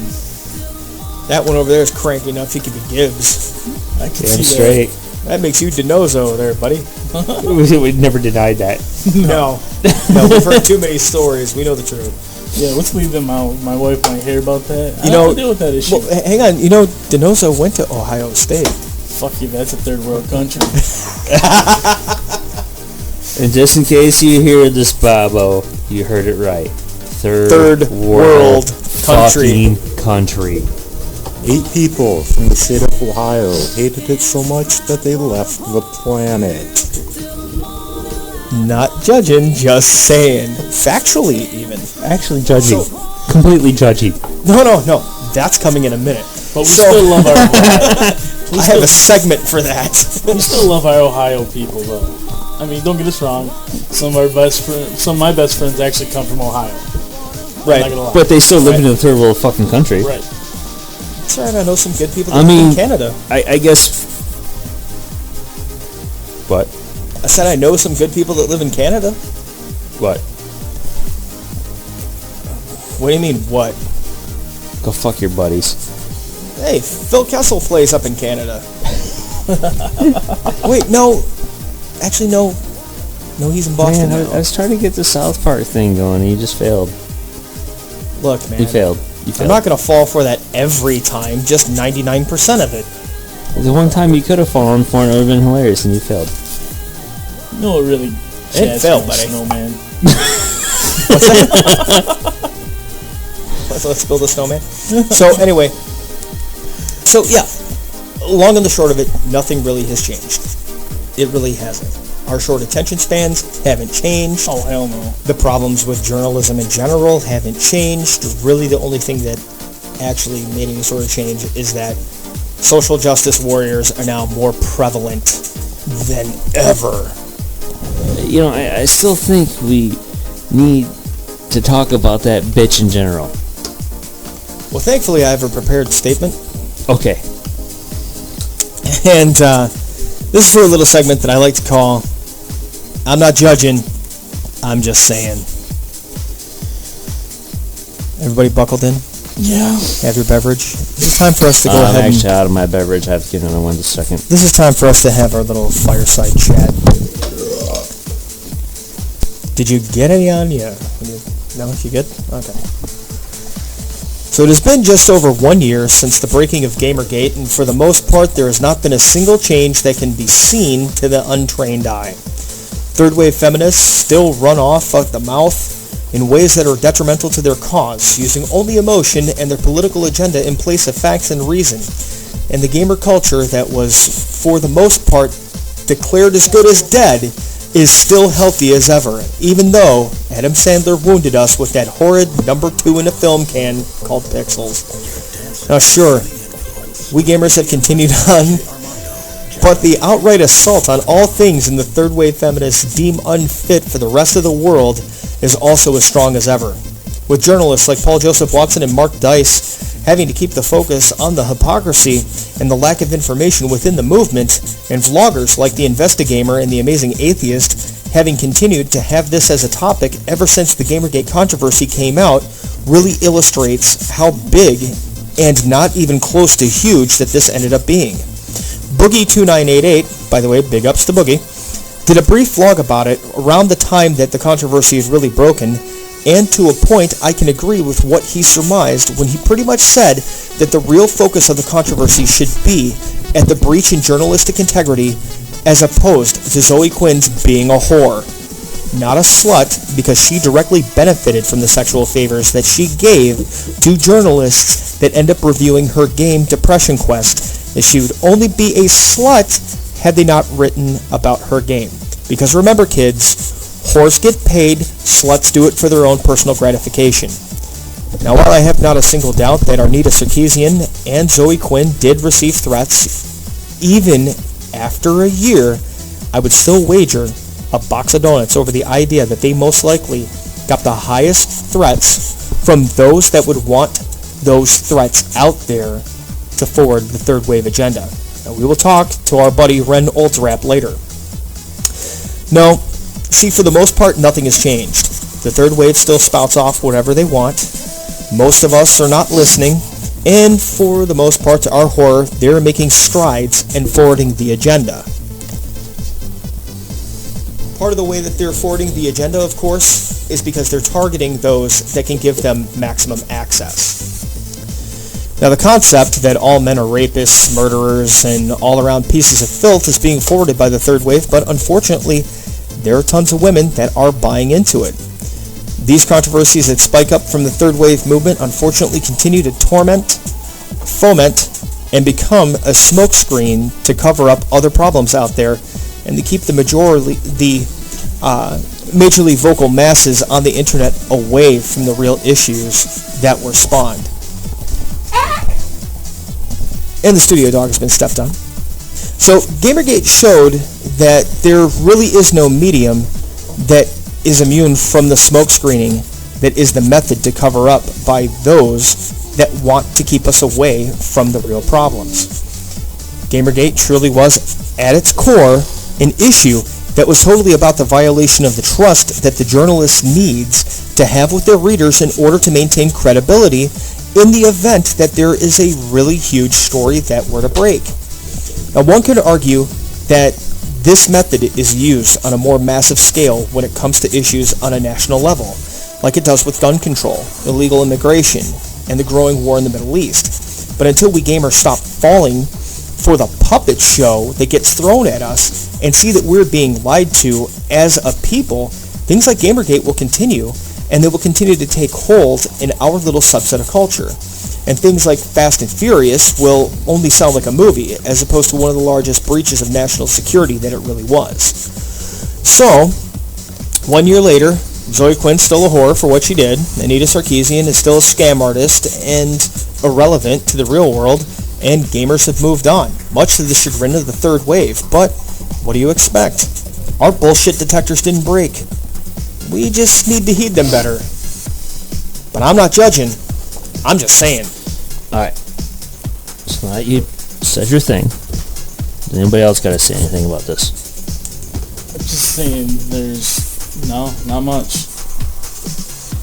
Okay, 'cause I got something to say about this. Go for it. Alright. Being me, being a gamer, everything, all that good shit. I love women. You know, I'm a straight dude, whatever. But the biggest thing that pisses me off about this, media shit aside, everything like that, no matter what your race, your creed, your religion, your color, anything, no matter what type of gamer you are, whether you're a tabletop D&D gamer, whether you're a video gamer, whether you are a LARPer, she is the prime example of what gives every gamer everywhere a bad fucking name. Absolutely. Go fuck yourself. Absolutely. I said my piece. I will totally co-sign on that, because I'm right there with you on it. Yeah, I mean, honestly, just Google Gamergate and just Google the people involved, and you will see exactly what we mean. And that's And you even go around that further too. Yeah. It gives women gamers even more of a bad name. Yeah. And that's even worse. Absolutely. And you know what? To kind of piggyback on that. And actually to go back into that too. Yeah. Every woman, whether friend, girlfriend, anything that I've ever been with, been around, I've always encouraged to game. Yeah. Always. Yeah, you have. And I'm the type of person that if you look at me, you wouldn't even know I'm a nerd, let alone a gamer. Not until you open your mouth. Right. Or until they realize that you have an Umbrella Corp logo on your shirt. You know that too. Yeah. But, you know, and it's just, it gives every gamer of every concept a bad fucking name. It does. It really does. I don't know. You've been kind of quiet as we've been running off at the mouth. What, what have you got to say on this? Like, what's your thought? I mean, my whole thought on this is, I'm going to play a little bit of devil's advocate. She's an indie developer. She put her heart and soul into a game and wanted to get it out there. If I spent a year or something developing a game, I'd be putting on my fucking knee pads to get somebody to put up something about it. Total Biscuit, I actually listened to an interview about him with this, and he reviewed an indie developer's game, and about 2 months after he reviewed it, he actually had an email from that developer saying they were about to lose their home, and when he reviewed the game, they managed to keep their home because of that. So the indie developers kind of play from behind the 8 ball in the whole system. But I understand that, but I'll to give you that. I'll start absolutely give you and do all the bullshit that this started, it is Yeah. way past the line. yeah, And I I mean, have no problem drawing lines and trying to get people to cross them and all that kinds of shit. And my line's pretty far out there. You have to go really out there to cross that line. And that just took it above and beyond. yeah, I can see that to a point. But I mean, at the end of the day, if her axe hadn't gotten pissed off and released all that information, we wouldn't have been none the wiser. But it is what it is. I mean, some dangerous things have come out of it with the threats and And that's horrible. That Yeah. nobody should have their life threatened. And then, I mean, we actually had a precedent set in the Supreme Court where they said if it's an online threat, it's not subject to any kind of repercussion legally, which is ridiculous. Unless, you make something against the NSA, FBI, or the U.S. government. But if Hi, guys. yeah, hi, how you doing? But if I, Glad you for guys are instance, were to go out and say, write something on the internet like I was going to kill somebody and laid out well-laid plans, that's not considered a reasonable threat. That is just fucking ridiculous. I will agree with that. And eventually it's going to come to a point where somebody's in this situation, like let's say Zoe Quinn one day receives pictures showing her and her family with sights drawn on them, and she just snaps, tracks the guy down and shoots him. Now in your mind, is that self-defense or... Well, actually, in my mind, growing up the way I did, go to the cops, because that's what they're there for. Right, but there's a precedent set that because it's an online threat, they're not going to do anything about it. And I've actually seen this firsthand back in the days of BBS, yes. Before AOL, there were things you could dial up to talk to other people. There were. But there was an incident where a guy actually threatened a female on the BBS, not knowing that not only was she a redhead, but she had the crazy that went with it. She showed up at a gathering for this BBS, poured gasoline on his pants, and lit him on fire in front of a group of people at a Village Inn pizza parlor. He learned his lesson, didn't he? Yeah, but I mean... These people on the internet need to realize there are real-life repercussions to making threats like that. And That is true, because internet balls are getting really, really big. yeah, And and, really, really frustrating. and there is the whole level of Gabriel's law of being an asshole on the internet. If you think you're anonymous, you'll say whatever. And sometimes I just want to watch somebody pull a Jay and Silent Bob and knock on their door, like, did you make this statement? Yeah, come here. So, I mean, know there people is... that can do that. I know people that can do that. Well, yeah, we all know people that can do that. We were just talking about 4chan a little while ago. Right. But that all brings back to that shit that happened in Oregon. Yeah, I and mean, and that's a whole nother problem. that's a whole can of worms for a different show. Yeah, that's for a different show. Especially because there's still a lot still coming out about that too. Oh, yeah. And it'll be 2 months plus before we actually figure out what really happened. Yeah, it's gonna take a while. But I'll continue to play devil's advocate here and say that feminism has probably done a little bit of good, but like will any agree with that. movement, it's got its extremists, and we saw the worst of them here with Gamergate. Right. To kind of interject there, and I will tell you, absolutely, feminism has done a lot of good.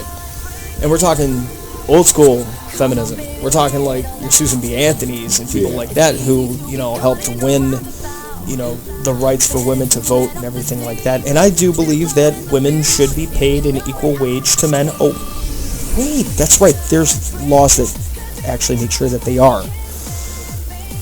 Because there's a whole thing with third wave feminists that have this whole deal where they're saying it's like, oh, well, women make 70% of what men do in the same job. Well, there's two factors going for that. Number one, is your 70% number taking into account any sort of extended time off that those women are taking? Because a lot of times they take time off because they are having families and because they have kids, and that can affect their pay because the FMLA time that they take for maternity leave and stuff like that, that's all unpaid. But the other side of it too, and this is a figure that I actually got recently from the Department of Labor. Do you know the number one reason why women do not make the same amount as men when it comes to getting paid for the exact same job, exact same position? Does anybody here actually know the real reason? Don't know. They don't negotiate for their pay. They accept whatever number is thrown out there. First rule of economics when negotiating for a job, aim high and then negotiate down to what your target is. Don't start with your target and then settle for whatever they'll toss you with the hopes that things will get better. That's just not how things work. But for the most part, they don't push for more. And again, me working in human resources and having to keep up with those sorts of trends and stuff like that, I can honestly tell you, that's exactly what happens. What are you showing me here? I just see blank Google. What does it say? Oh, okay. Why don't you just go ahead and say, hey, I need to go to break because I have to take a whiz. Guess we could have done that too. Could have. I was just trying to not have people hear about me and have to take a dump. Ladies and gentlemen, there will be a shitting going on, so I will turn on some music for you. So you don't have Please remember to enjoy the dulcet tones of Paul Van Dyke and the Politics of Dancing tour while a couple of the guys here relieve their bowels in huge, steamy, coiled piles that will be going into the Great Porcelain Bowl and not necessarily on the rug. And hopefully not in acid form. Drunk enough to actually not hit the bowl. I'm not willing to bet money on that in some cases because I've been known to miss the bowl even while sober. Remember, when looking at your toilet seat, burnouts are cool when they're on the pavement, but not when you have to pop a squat. We'll be back in about 5 minutes.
Oh, looky there. We've returned. The pooping has happened, I believe. Oh, yeah. And we had a quick smoke break for those that needed one of those, and we grabbed some further beverages. So life is good, and now we're going to go to our new segment. And it's not just the sounds of somebody dropping their headset.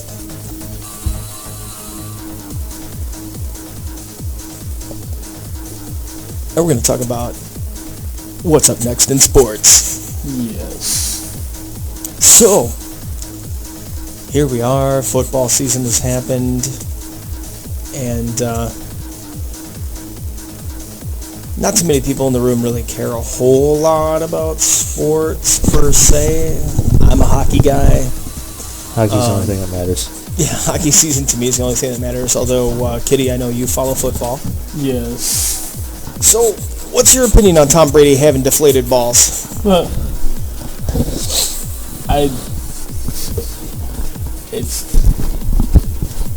to me, it's professional sports, and the outcome's pretty much already decided. So, Sir, it sounds like you're getting into tinfoil hat territory.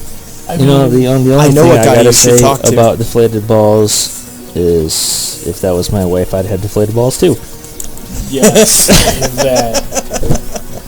Now, do you think, honestly, that maybe part of the problem with Tom Brady's deflated balls kind of comes from the fact that he really is living the life of the most interesting man in the world? I don't know so much about that, but that's kind of hard to live up to. Well, I mean, if you really think about it, I mean, look at the crazy shit that has happened in the NFL when it comes to their discipline stuff, okay? Ray Rice punches his wife in the face and knocks her out and drags her out of an elevator. And he gets, what, 2-3 game suspension? He was removed out, but now he's back in. Right. Okay, yeah. So he was given the boot, comes back in, whatever. The one player from Minnesota that was going to be charged for child abuse. Oh, Adrian Peterson, Yeah, Adrian Peterson. because he spanked his kid. Because he spanked his kid because parents should spank their fucking kids. Well, yeah. That's true. I'm right gonna there. go ahead and just say this now. Parents, it is your fault. Discipline your fucking children. Yeah. Okay. Sideline. Sorry. That's okay, because I've always been of the belief that if you put a kid in timeout, that just means he can think of more crazy shit to do. Yes. Me being a parent knows that my kid is going to push every boundary he can. Guess that's what kids do. You did that. Oh, I did that. We did that together. We blew the boundaries out. Well, yeah, we did, but at times we were smart enough not to get caught. And then there were some times we did get caught. Right. So, but the point is all kids do this. And if you don't fucking punish your children, this is what happens. Well, you don't punish your kids in the public eye either. Well, no, and you can't now because it's PC to not punish your kids. right. I mean, But the point that I was getting at Sorry. is that, like, any sort of, like, discipline that's done in the NFL has been really off balance. Like, as an example, okay, Tom Brady, he was going to be suspended for the first 4 games of this 2015-16 I think it was 5. season. It was 4. Was it 4? It was 4. Either way, All it's still due to the ridiculous. fact that apparently there were irregularities in the footballs that they were using in that championship game, where they won like something like 290 points or some stupid shit like that. Right. Like, basically, there is no possible way that even if they took out, and mind you, the balls went back to normal for the second half, where they scored more points than in the first half. Yeah. Okay. That game was so one-sided, it was like watching a wrestling match between Hulk Hogan when he was healthy and a midget with no arms and legs. I mean, you kind of knew this was going to turn out the way it Kind of did. like punting a gnome. A lot like gnome punting. A lot like gnome punting. Fuck gnomes. But either way, all of this happens, and then the Patriots win the Super Bowl. And then next thing you know, Tom Brady's being told, you broke the rules. We're going to suspend you next year. Blah, blah, blah, blah. By the way, your suspension is bigger than the person who punched his wife in the face and was And put her in the kind of hospital. dragging her out of the elevator. And put her in a Hotel. hospital, right. Yeah, because, domestic violence is so much better than having some air pressure, not in a ball. Yeah. But then you could look back on this and go to baseball, where you had Pete Rose. I mean, Oh, you mean the guy who was banned from baseball for life because he gambled on the game? so I would. I mean, Look at fucking Michigan play football. You know fuck well their quarterback's goddamn betting on every game because he fumbles everything. Well, yeah. I'll go with that. I mean, But that was the thing, though. But here's the reason why I bring up Tom Brady's deflated balls, aside from the fact that it makes me laugh that, dude's got deflated balls, especially when you see his wife, is because this got the South Park treatment. it actually premiere? made the South Park. It ended up on South Park. I like how you phrase that. It made the South Park. Well, because every fucking major news event ends up on some kind of South Park fucked up show. Because the entire point of their show is to make fun of everything and everybody Right. and But here's to how they did it. troll everything and everybody. So here's how they did it, okay? The episode itself was called Strong and Brave. Okay, actually no. Beautiful and Strong. That's what it was called. It's even worse. Okay. We were just talking about being PC. And I mentioned social justice warriors. Oh, here we come. So here's how I know a few of those. Caitlyn Jenner makes Tom Brady's deflated balls South Park bait. So the principal of South Park Elementary gets fired. Okay? She's no longer the principal. Principal Victoria, gone. In her place is an energy drink swilling, Oakley wearing, thick-necked doucherino that you could tell was in a frat, and he's hyper politically correct. Just like every social justice warrior you run into on the internet, okay? To the point to where he gives Kyle, the little Jewish kid, 2 weeks detention because he says to him, Caitlyn Jenner's not a hero. Now here's how Tom Brady's deflated balls fits into all of this. I'm glad you continued talking because I was going to start ranting. Cartman, whom, by the way, I would follow him into hell and back. Okay, just saying. I would join the cult of Cartman. Kyle goes to Cartman and tries to use Cartman's powers of evil to get rid of this new principal because of how fascistic it's getting, okay? And the way he tries to inspire Cartman to do it is by using Cartman's favorite football player as an example. Tom Brady. Tom Brady.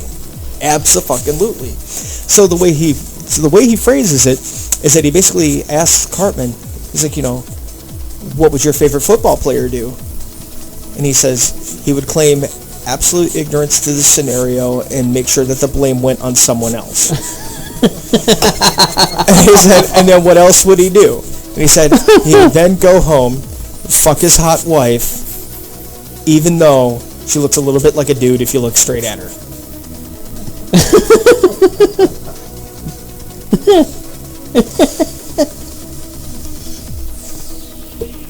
Now, the reason why this is so awesome is because it illustrates I have to watch how this episode ridiculous now. shit has gotten kind of out there when it comes to the whole political correctness thing and everything like that. And they make a wisecrack about political correctness on the episode because all the PC people have gathered to make their fraternity of being politically correct huge in South Park, to the point where Randy Marsh, everybody else's hero, pledges to try and join the frat. Two old guys are standing there watching the frat house, you know, kind of fill up and the huge party and all that stuff again. They're like, oh, looks like things are getting politically correct around here again. And the other old guy looks at him and says, well, how long did that last time? He says, oh, for only about 6 years. Which is really kind of how it goes, you know, how there's a cycle for everything. So, where I was going with this is it gives me an excuse to say Tom Brady's deflated balls and that his wife looks like a dude. But how this also kind of goes into it, though, too, is that it brings me to the National Hockey League season. Why the NHL is like getting ready to crank up. And, of course, Hap, I know you're not a sports fan, but I know you do follow hockey a little bit. Or at least you like to go to the games because there's beer. He likes to go to the games because of beer. And it's like, you know, beer. Right. And fights. And fights. And three of us. People hating people. Right. And Pizza Populous. Right. Three of us in this room. And three of us in this room at this table right now are former hockey players. So obviously we love it when the NHL season goes. And very amateur sort of, we like to beat people away. Good old hockey game, damn right. So the reason why I kind of bring this up and, you know, kind of talk a little bit about like the punishments not fitting the crime when it comes to the National Hockey League is because one of the big things that happened in the NHL over the off-season was that they actually switched disciplinarians yet again. Of course they did, because Shanahan was too busy telling them to get fucked. Well, right at the end of the year of last year, Brendan Shanahan quit being part of the National Hockey League's disciplinary office, and he took over the presidency of hockey operations for the Toronto Maple Leafs. Apparently, Troy Crowder, who was at one point a very well-known goon, who actually played for the Red Wings for a little stretch there too, was given that role, and he has already told them to get bent. Good. And he quit before the preseason even hit the halfway point. He's already quit? He already quit. I didn't know that. Quit. That's sad. Yep, he's already quit. I know. The thing that makes it so great is because, you know, we're talking about women's equality and all that stuff, and that immediately made me think of the NHL because Sidney Crosby is, you know, still actively playing, and apparently, like, she's getting ready to... I wonder when it's going to have its surgery. What's that? I said, I wonder when it's going to have its surgery. What do you mean, when he's going to... Who's going to have it? When it's going to have its surgery. When Crosby's going to have his lollies chopped off. Wait, hang on a second. Wait, Sidney Crosby's a fucking dude? Yeah. Oh, you didn't know that? Where was I for that memo? I thought... You spent so much time... You spent so much time whining and crying and starting shit with all the other players and making them fight each other over her. I thought it was a chick. Oh, nobody told you. Yeah. No. It's got some complications in life. So...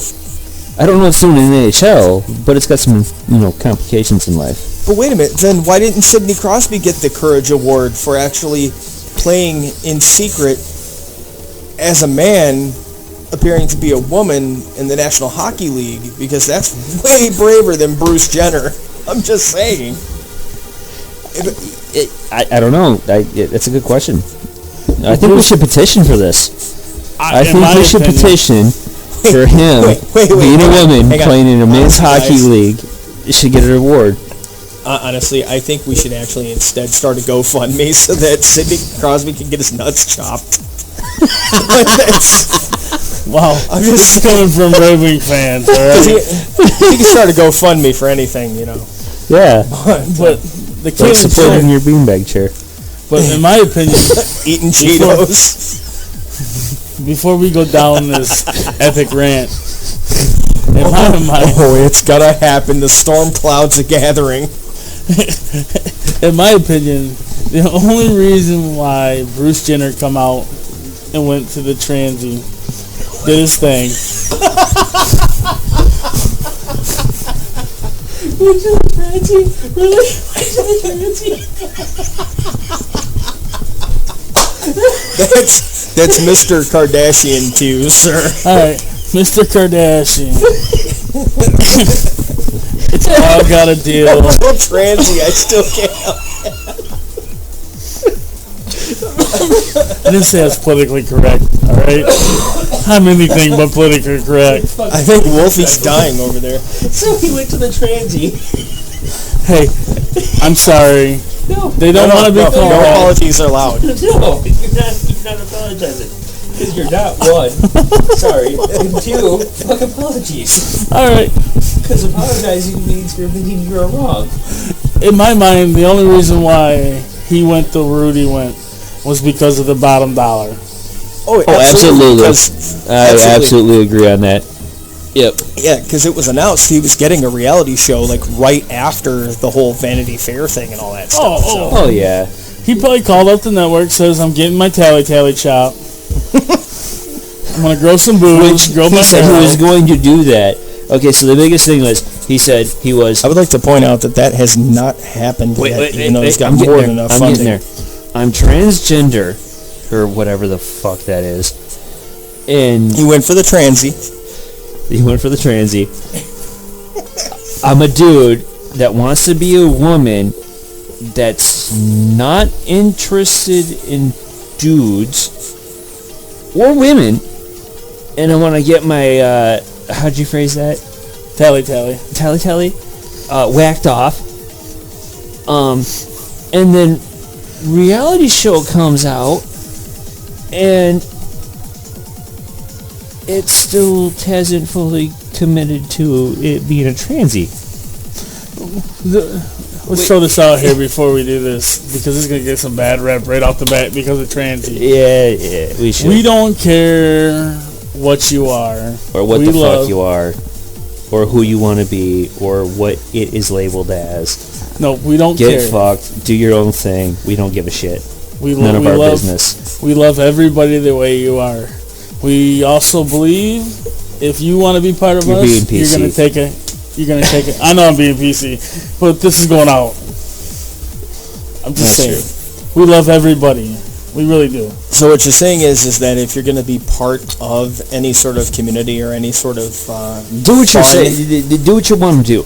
That is more than acceptable. Right. But what you're saying is do what you want to do, but don't fucking placate to a fucking group of people, get a whole bunch of fucking attention over it, and then not do what you're going to do to get attention over it.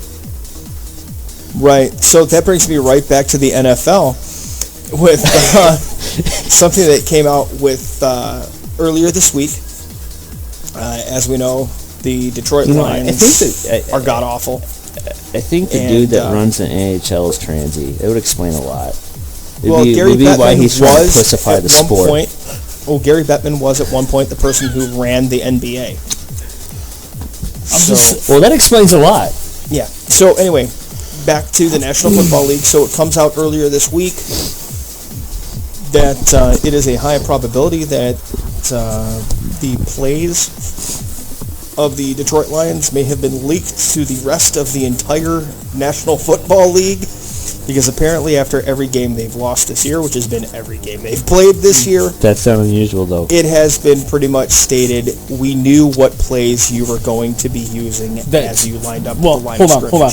My thought process is this. If you watch the Lions play, they're going to throw, run. You would know every No, we're play talking they're like play. They only have 4 plays they run. No, dude. We're literally talking exact, proper man-to-man coverage, exactly how the play itself rolls out. I'm just saying, if you watch them, they only run the same 4 fucking plays. This is true. And at least one of those 4 involves a fumble or a turnover. We're forgetting the entire, important part about this. 1, apparently they're recruiting from Michigan, and 2, that's the fucking Lions. Right. What do you expect? Well, this is what brings me to kind of want to bring a buddy of ours in to the room who really wants to discuss these things.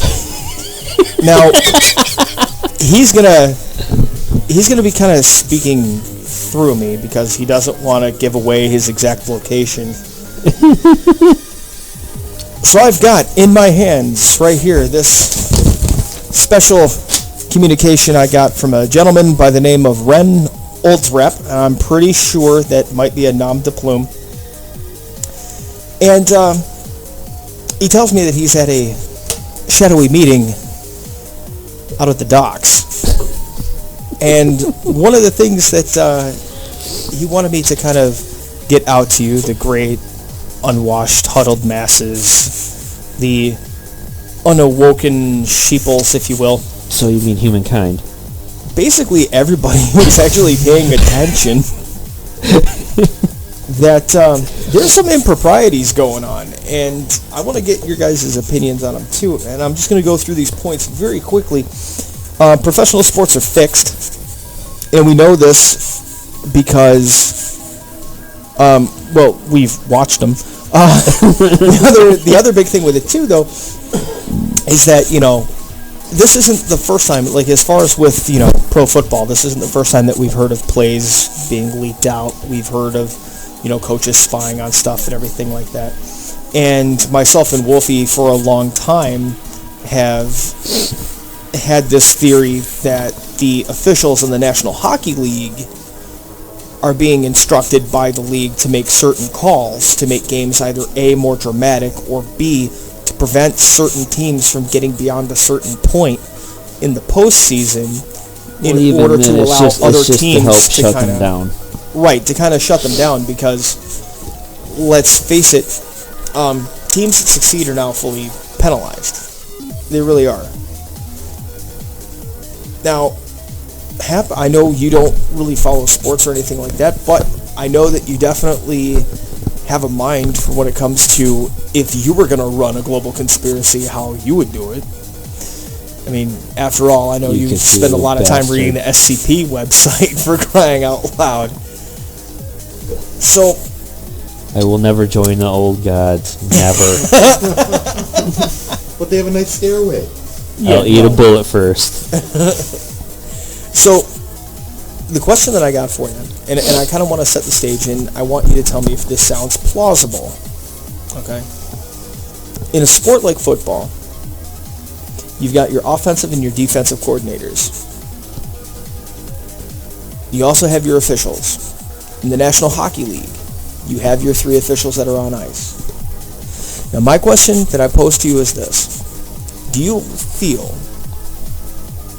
even though you're not really a sport follower, do you feel that it would be probable or even possible for a professional sports organization to orchestrate their games to get the best possible TV ratings by using offense and defense coordinators and referees to shape outcomes of games to give them a little bit more drama?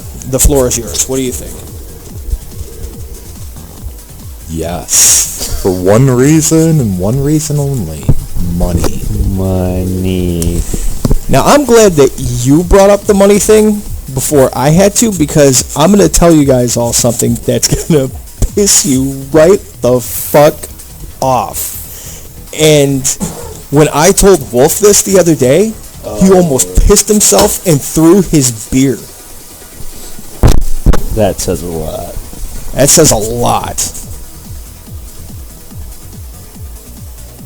Are you guys aware that the National Football League, the National Basketball Association, Major League Baseball, and the National Hockey League do not pay taxes whatsoever in the United States. The highest grossing entertainment doesn't pay taxes. It does not pay taxes whatsoever. It is a 501c3 classed organization, a not-for-profit. What do you mean not for profit? Which is funny because don't they Like churches make and charities. multis of billions of dollars a year? Yeah, But they're not for profit. they're classed as not-for-profit. So where's all that money going? Well, in the case of the NHL, that actually can be substantiated by two words: Phoenix Coyotes. So, Yeah, they do kind of need it. but if you think about it, though, teams that are in somewhat smaller markets, and I know this is true for the National Hockey League, and it most likely works the same way for the other leagues too. I know it works this way in baseball. There is what's called team profit sharing. And the way it works is that if the league makes X amount of dollars, a certain percentage of that is divided up amongst the teams. In the case of the National Hockey League, the teams like the Phoenix Coyotes, well, actually the Phoenix Coyotes specifically, not teams like it, that team is actually owned by the league. That team is not owned by any other entity outside of the NHL. In Major League Baseball, there used to be a team called the Montreal Expos that was in the same sort of boat, and for a stretch, so was the Pittsburgh Pirates. Teams that were struggling financially were actually bought up by the league, and then they were subsidized, and they were essentially used as a profit shelter. The teams never got any better. They never really had more of a budget to actually pay their players. They were actually owned and subsidized by the league as a whole to dump the money into. So what you're telling me is they're money laundering through teams. Why the fuck else would you put a hockey team in a desert? Well, I won't disagree. By the way, Las Vegas is getting a team. Yeah, I know. Just throwing that out there. Well, why wouldn't you? That's the show capital of the world, though. Except for their arena's never going to be able to maintain the ice. Yeah, they will. No. Even with the modern compressors. Well, with a modern setup, I could see where they would. Well, no, they're not going to be able to, though. But Their air handlers and their compressors will never keep the building cold enough.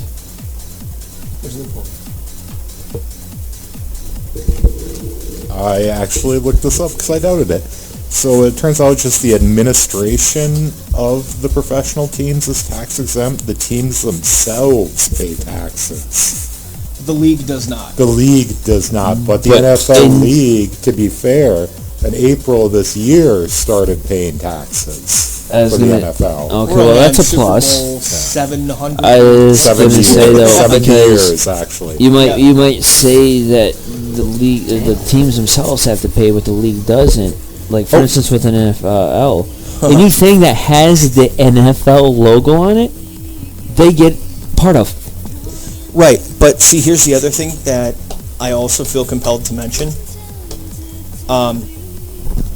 The teams themselves pay taxes, but you do also know that that doesn't matter for the teams because many of those teams, yeah, they're paying some tax, everything, but they're actually getting tax breaks to be in the cities that they're in, because the cities a lot of times also pay for the arenas, which is actually why the Phoenix Coyotes are no longer in Scottsdale.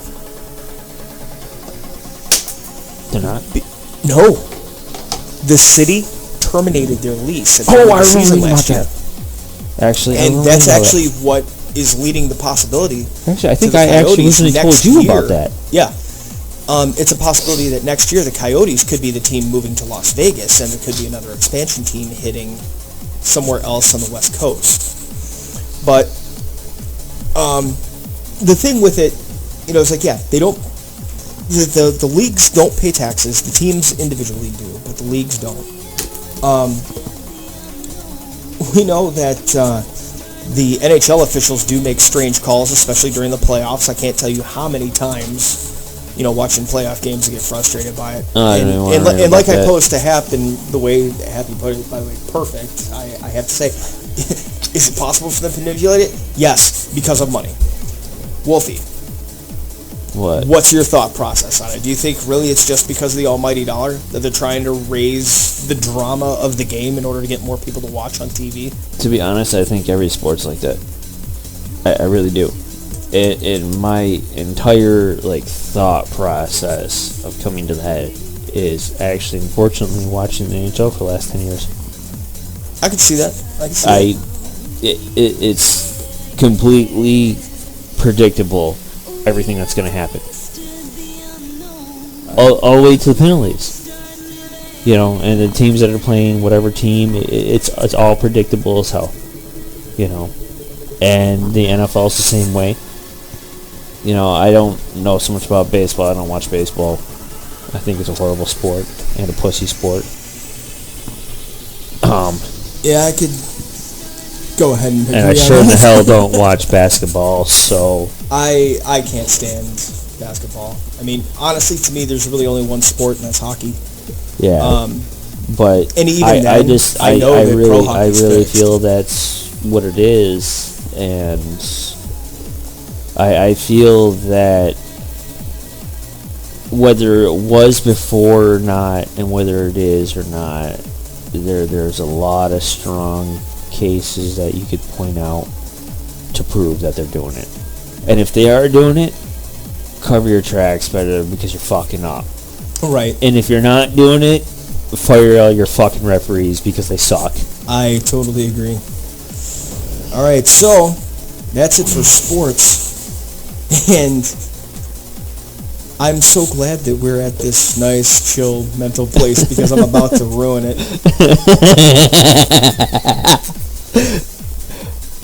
This is the great thing about having an itinerary in front of you and knowing what we're going to talk about, because I'm waiting for this rant to happen. And it's not for me.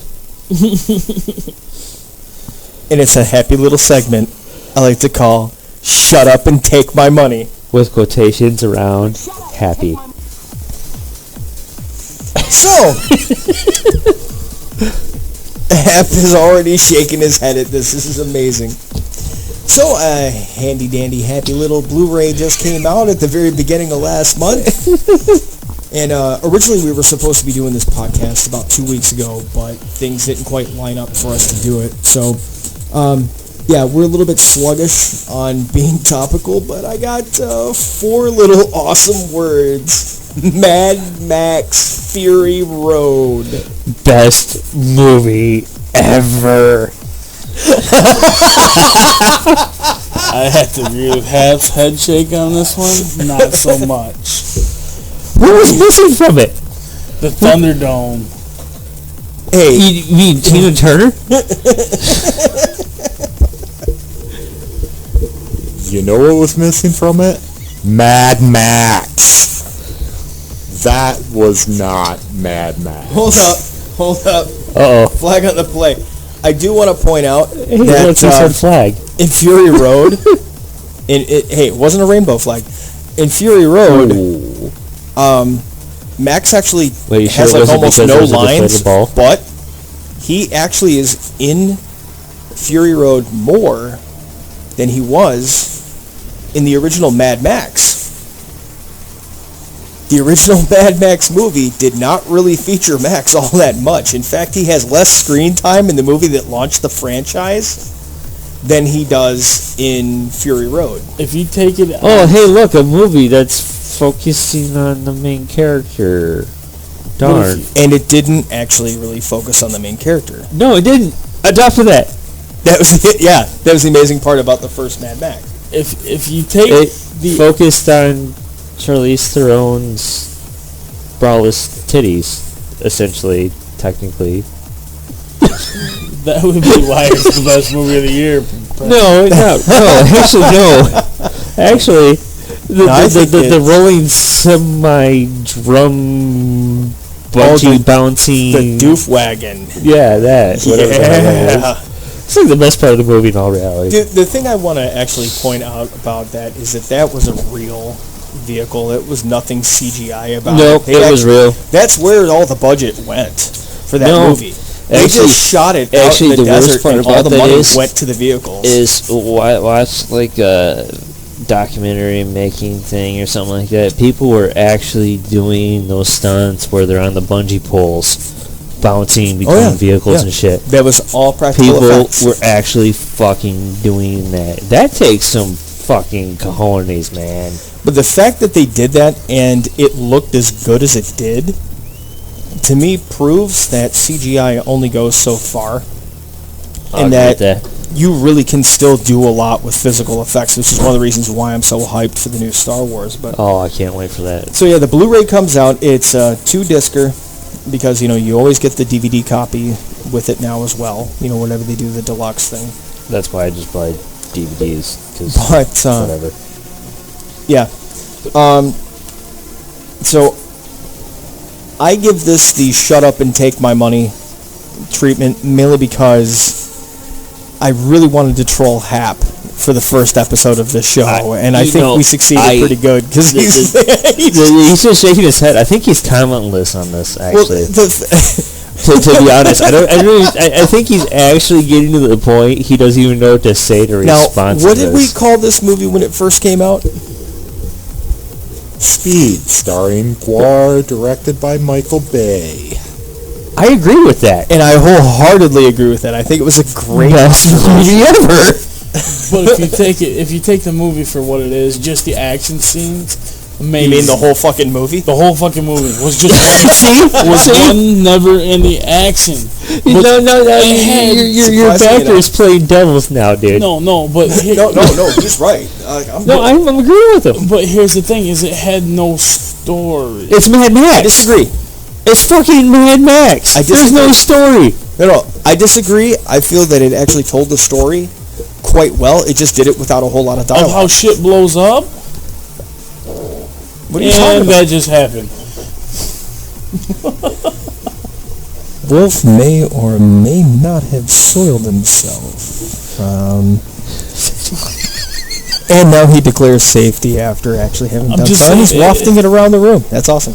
I'm just saying, if you take it for what it is, Which is exactly what I'm taking it for. is awesome. But if you go back and you look at the story of the movies, Mad Max supposed to be this awesome renegade.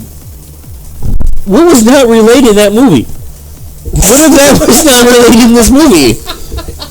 Mad Max was never really a renegade. He was the normal guy that got pushed too far.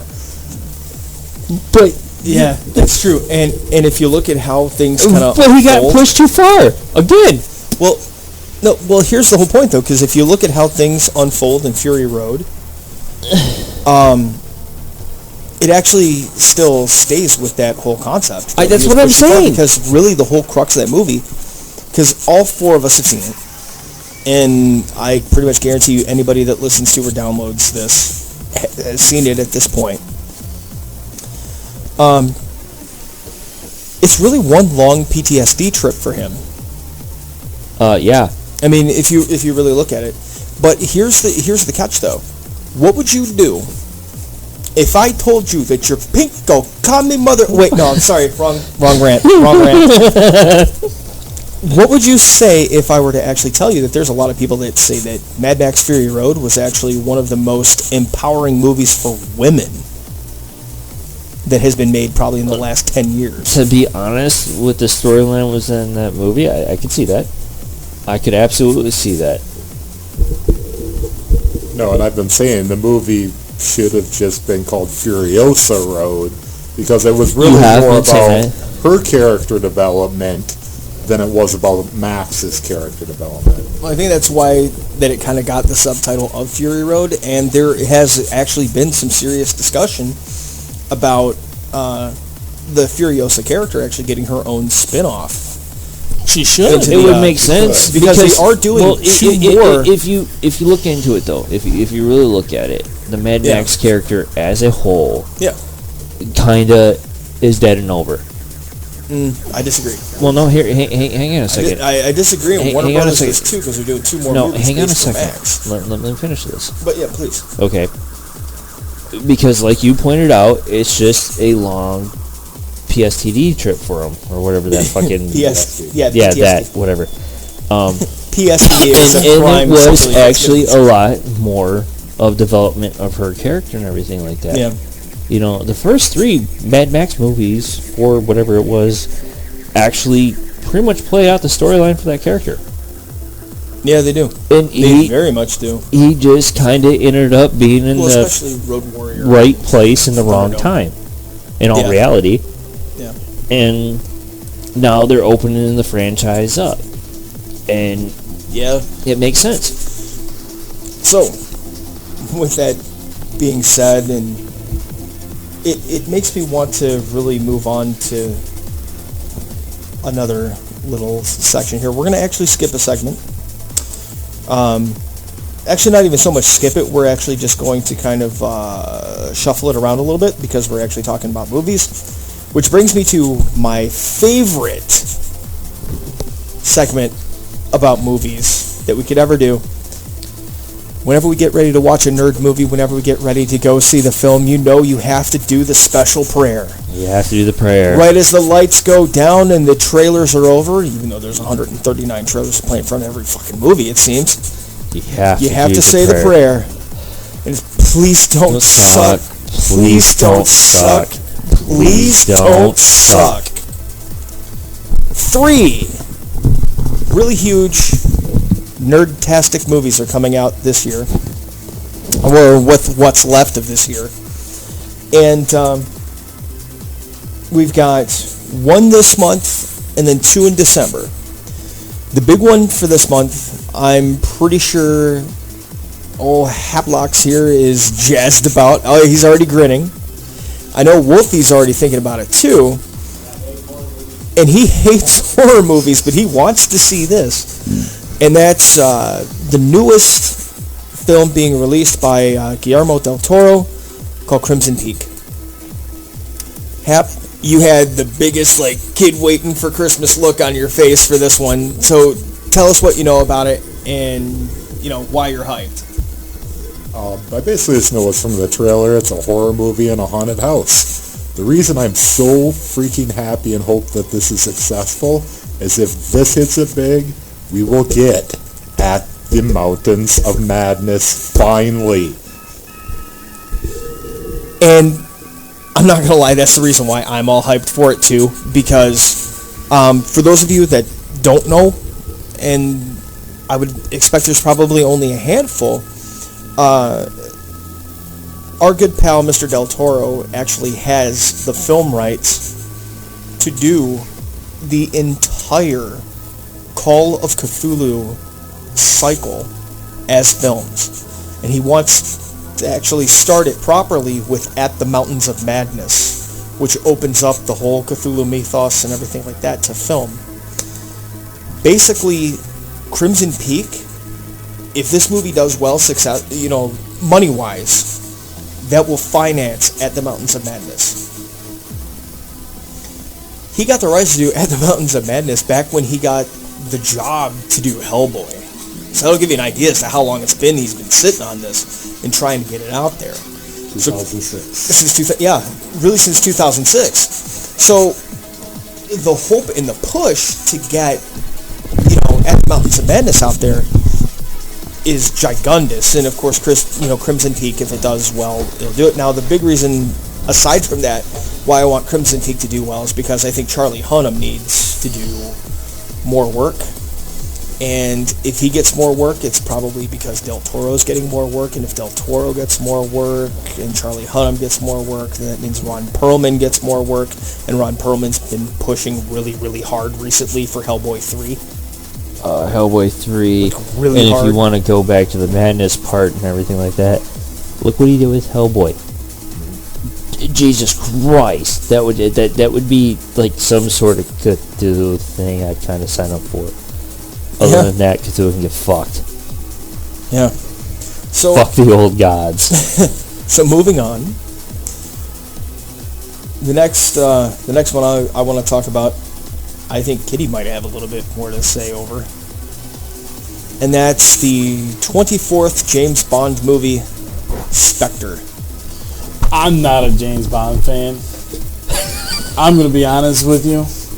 I could care less. But you guys, I will go see it with you.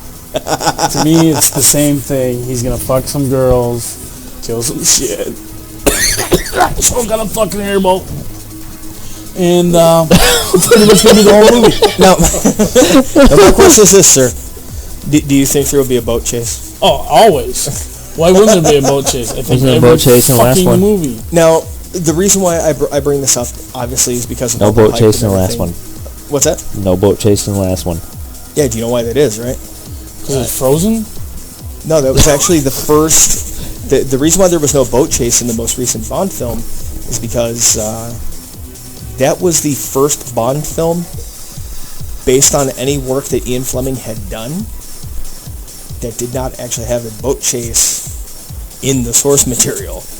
That's actually kind of funny. Yeah, You know, surprisingly enough. And they usually fit one in every story, but... I that love the particular Bond one- films for what they are. Yeah.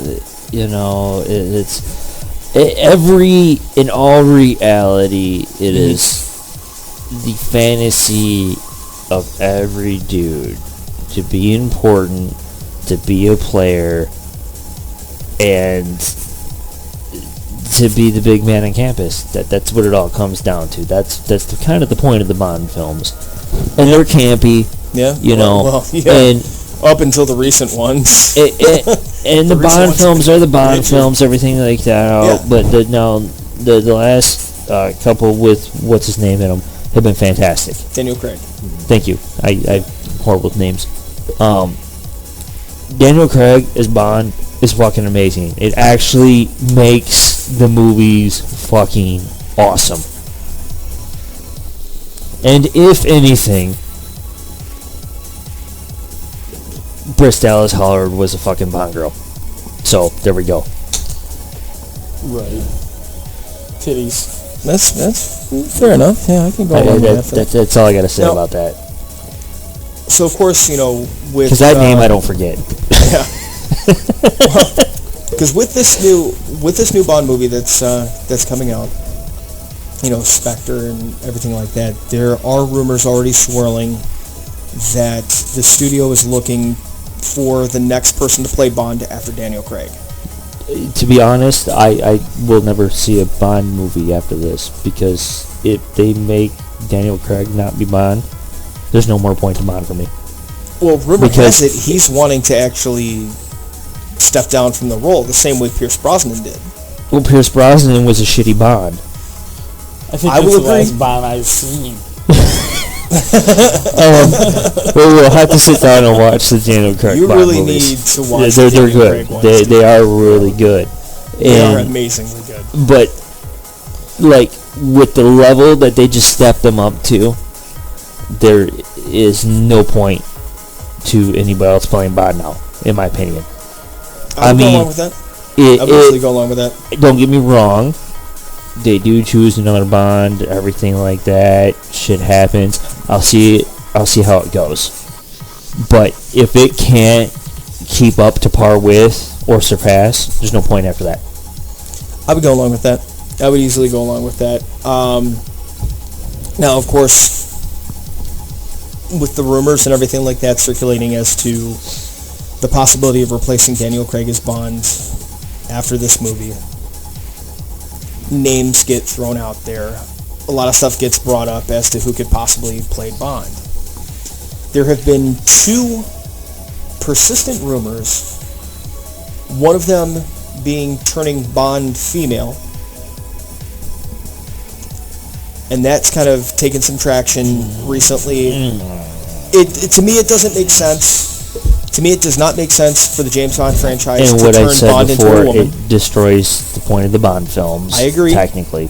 Because honestly, they're talking about doing Not the that same I'm thing against for it, Doctor Who. but Right. see, I mean, don't the- care about Doctor Who. So well, fuck no, Doctor Who. I understand that, but this kind of, like, this sort of thing, like, for a character like Doctor Who, that actually makes a little bit more sense because you've got the breathing room to do it. Well, right. Doing it with James Bond, on the other hand, does not make sense to me. All I have to say for Doctor Who is the Master is a fantastic person as a female.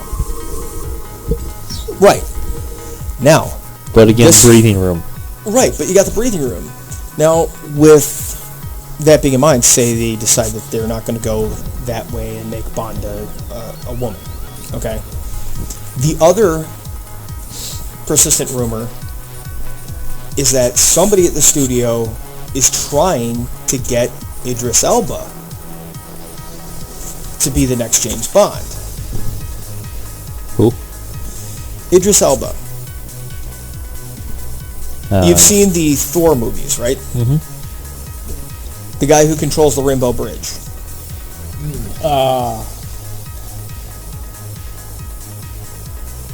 Okay. Heimdall. Yeah. Heimdall. Now they're trying to have, and of course you've seen Pacific Rim. Uh-huh.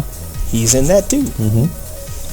Now they're saying, oh well, you know, he would make a great Bond. You know, he's British and this, that, and the other. Here's the one problem. Actually, I the have most with important thing I think that he was ever in was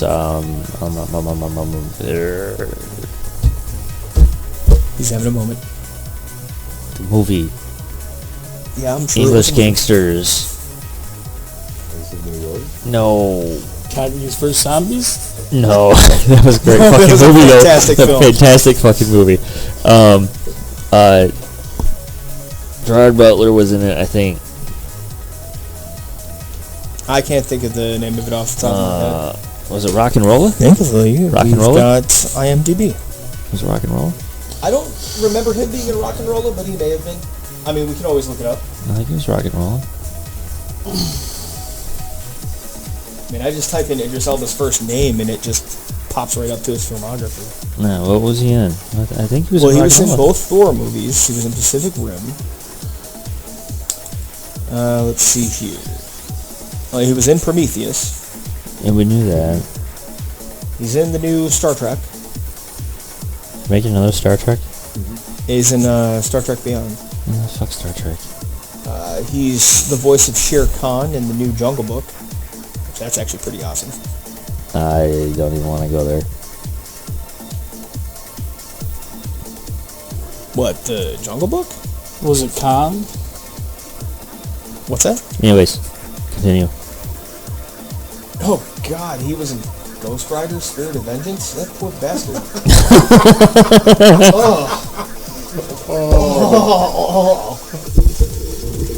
I actually thought that movie was done by Uwe Boll until I watched the credits. I thought so too. Let's see here. Yeah, he was in Rock and Roll. He was Mumbles. Yeah, that's what I thought. Yeah, See? you're right. He was in Rock and Roll. Yeah. Okay, so you know who I'm talking about. Yo, I know exactly who you're talking about. I got the face and everything. Okay. That's like the best movie I think I've ever seen him in. Well, here's the deal. I know I'm going to piss some people off, like I did on the internet when I voiced this opinion on a very, very highly publicized web show. Idris Elba as James Bond? No. And my two main reasons for it are quite possibly not what you think. I know what I think, but I'm My not first gonna reason say for it first. is no, because no. I agree with the guy who's writing the current Bond novels in the belief that Idris Elba is too rough and not suave in the way that James Bond is supposed to be suave to play that role. I'll agree with that. Because in all honesty, Idris Elba, can he be a suave motherfucker? Of course he can. He was as Mumbles. He was great as Mumbles. But Heimdall's not subtle. James Bond needs to be subtle. Okay, Idris Elba played Nelson Mandela in the biopic about Nelson Mandela's life. Right. Okay, so we know he's got great acting chops. Yeah, absolutely. That's not a problem. Idris Elba, I don't buy as James Bond because I don't see him being able to pull off the characteristics of the James Bond character. I see him actually as James Bond's, quite honestly, his best adversary. I don't think he needs to be Bond. I think they need to give him his own film franchise. I think they need to give him his own I thing. could agree with that. I could also see him as Q. Yeah, I could see him but as a they've Q. already got a guy Right. for it. Right. You know, I could see him as another agent that they start giving, like spin-off roles to, but in all honesty, I'd rather see him as James Bond's adversary. Personally, considering that they're going more with the books and everything like that, I am of the opinion, I say, fuck it, make him the new Blofeld. Blofeld, for those who don't know the older Bond movies, was James Bond's arch nemesis. Right. Blofeld is the character that Dr. Evil was a parody of Right. in the Austin Powers Right. movies. He was the baddest of the bad. He was worse than, Odd Job, worse than Jaws, worse than Goldfinger, any of those other characters. Blofeld was actually the bigger threat, even worse than Dr. No. And Blofeld is the only Bond villain aside from Jaws that appears in more than one of the Bond movies. But Jaws was never the main adversary. He was always, a high The henchman. He was always a henchman. Who's the mark? Yeah. So, to me, I think he's better as as a main bad guy. But the other movie coming out, and it's coming out in time for Christmas, and we'll be watching it probably in the same week as we're seeing Star Wars, because we're going to be watching that over and over and over again. Oh, yes. I mean, I'm already Opening taking night. vacation time to go see that. I already I have already put to. it in. Yeah, I know. I've already put it in. We've already I've got already that put it in. vacation. It's time slow going. season for me, so I've already put it in. Yeah, that's And that's the starting night of 18 days for Christmas. Instead of 8 crazy nights, it's going to be 18. I'm going to just make a very quick statement based off of what Wolfie just said. And you know how Hap said that this was a World of Warcraft intervention for him? We're going to need to have an intervention on Wolfie, because he's already stated to me that he wants to end his 18 days thoroughly pickled. So we're thinking we might have to have be drunk and play video games. I got 18 days straight to do it. the episodes we record and potentially live broadcast during that time are going to be epic. I'm just throwing that out there. I have a tendency to buy myself a lot of scotch during Christmas. Yeah, oh yeah. So the big movie that I really want to see, and I think you guys are probably in that same boat with me, is The Hateful Eight. I don't even Quentin know. Tarantino doing a Western. It's set in the same vein. Check the plugs. It's set in the same. Tap the box on your line.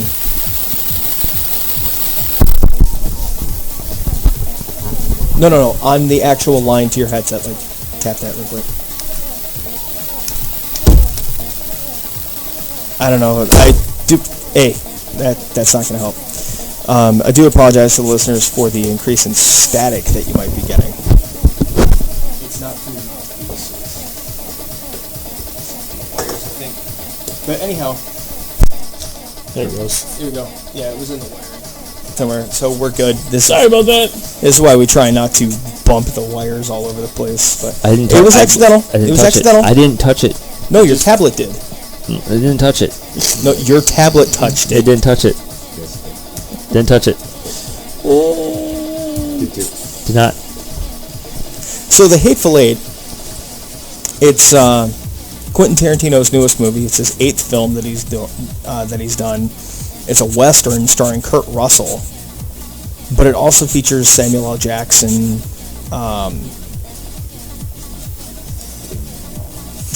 Tim Roth is going to be in it. Tim Roth's going to be in it. It's set in the All right, same... we're going to play the trailer.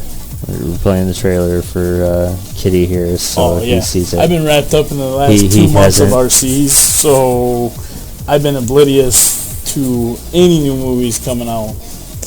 Yeah, Sounds this bitch you loves. saw Django Unchained, right? No, Oh my god. Oh my god. no, It's good. Like I said, I've It been was wrapped up good. in All right. Well, All right, so he's we got watching the trailer right now. trailer going for. It's got Kurt Russell in too. Yeah, he's the main actor. I know. I'm buffering. Fuck you too. Buffering. Of course, that's the. Oh yeah, no, it's picking up on your headset. Oh, okay. You're fine.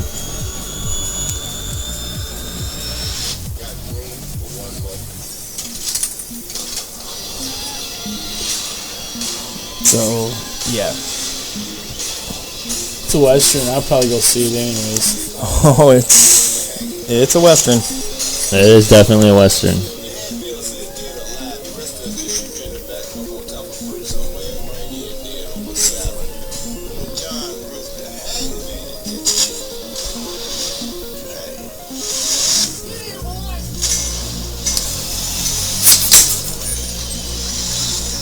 And we hear another beer crack.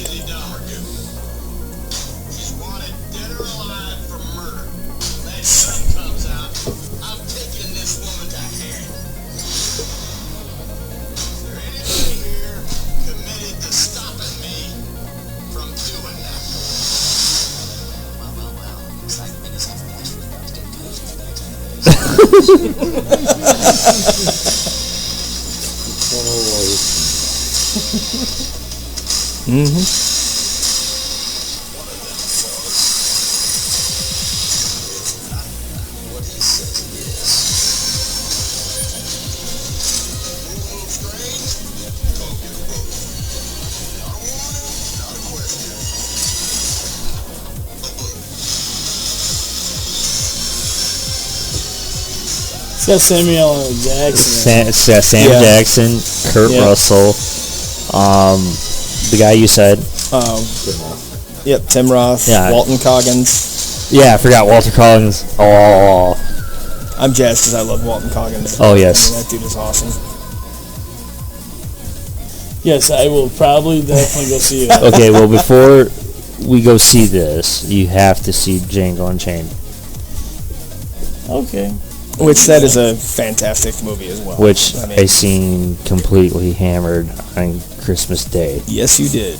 I did. So I had yeah, we nothing got all better that to do. coming All up. right, all the families in the Right. UP. All right, so those are all the movies coming out that I'm That- excited for. I mean, aside from Star Wars, but Star Wars isn't a movie; it's a way of life. That's the only thing that even come close to Star Wars. That's a bold statement. I don't know. I'm really waiting for Pac Rim 2. Oh, Which is delayed. I know. yeah, I'm very disappointed about that. very Giant stompy robots. mixed with old gods. Yes. So who actually? Why did that shit get like delayed, shut down? It's an whatever the issue with hell's the going studio. on? Huh? It's an issue Studio between the issues. studios. There's a problem between Universal and Legendary, and that's why they're having a problem. Because You know, Legendary Pictures was developing it, and they're filming it and producing it Right. and all that stuff. But Universal's publishing. Warner it. Brothers had distribution on the first Pac Rim. Mhm. Universal got distribution for the second, and there's a problem between Universal and all that. So I think You know part what I of gotta that- say to that is, if you failed, so they're getting a different distributor. Get the fuck over it, because it's gonna cost more distribution for the original film. Yeah, basically. Take your fucking lumps. Take your fucking payday. Get the fuck over it. Yep. If anything, because I want my big fucking stunty robots. I love movies that feature mecha. That's just saying. All right, so we're now going into the second to last portion here. We're going to take a little quick trip into the Wayback Machine, and I'm going to play a little piece by the guys from up at Rant Radio in Canada, which of course they named their country very quickly. It was by total accident, but that's a story for another time. And we're going to hear a little piece that actually kind of talks about how there's sometimes no way you can please anybody. So we're going to that. When this broken through. Coming at you, baby!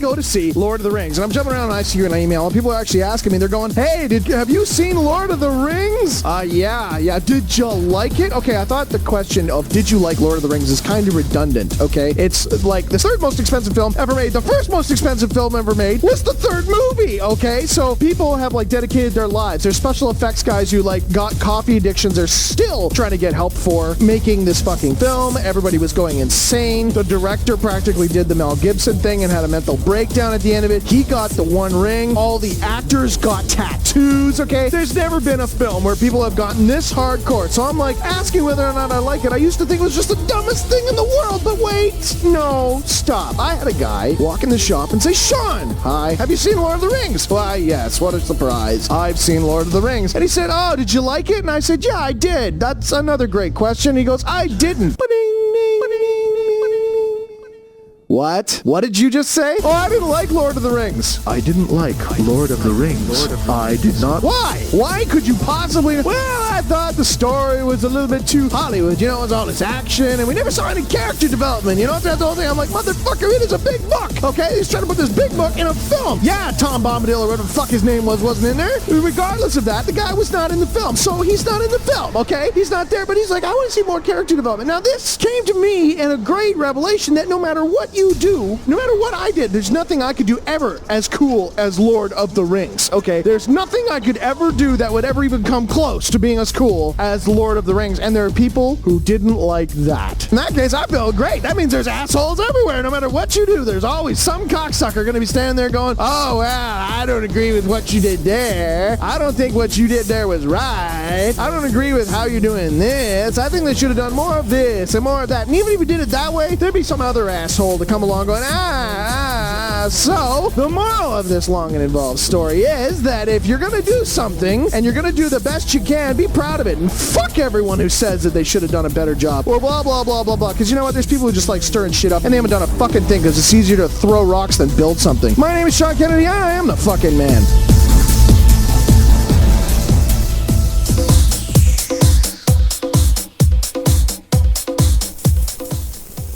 All right. It's time. Recommended media. All right, so I'm going to kick it off because that's just what it says on the call sheet here. So, recommended media. All right. So the whole aim of this segment is to kind of expand your horizons by maybe checking out some of the stuff that we think is cool. Whether it's movies, video games, music, TV shows, stuff like that. So my contribution to recommended media is a TV series that I love, and it's called The Blacklist. It is fucking amazing. Stars James Spader in the role that would make him Ultron. And if you don't believe me, just watch it, and you'll see exactly what it is I'm talking about. Basically, James Spader plays a wanted fugitive, basically public enemy number one, turns himself into the FBI, and starts immediately working with a rookie profiler. And that's basically all I can get into before just telling you that the shit parfait is at epic proportions at this point. It's just layer upon layer upon layer. And the whole concept is that it's a criminal who is giving information on criminals that are really, really horrid, but they've gone undetected for so long the FBI doesn't even know they exist. So, great stuff. I highly, highly recommend it. They're now in their third season on TV. Just launched this week for season 3. The first 2 seasons you can catch on Netflix. Highly, highly recommend it. Watch it, love it, enjoy it. This stuff is the goo. So, so Wolfie, what's your recommended media?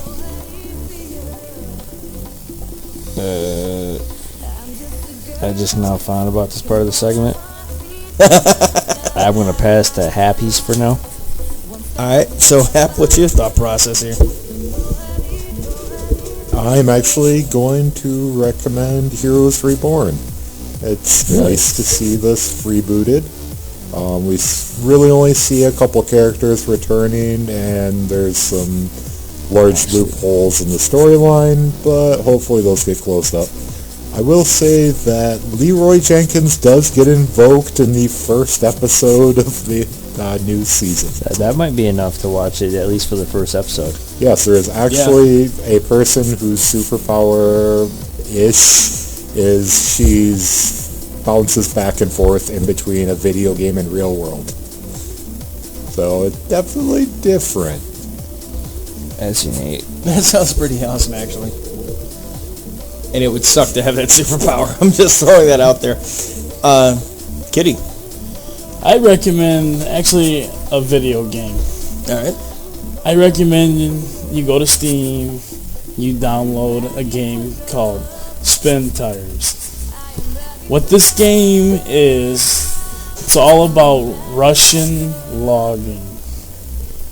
And the troubles and the diversity of getting your big rigs through the mud and just having a good time. If you're into modding the game, it is awesome. It is awesome to get all your buddies together and just drink for hours and play this game. My question is, can I mod it to take my trucks to Syria and bring logs back from there? Probably you can. Ooh. So hang on.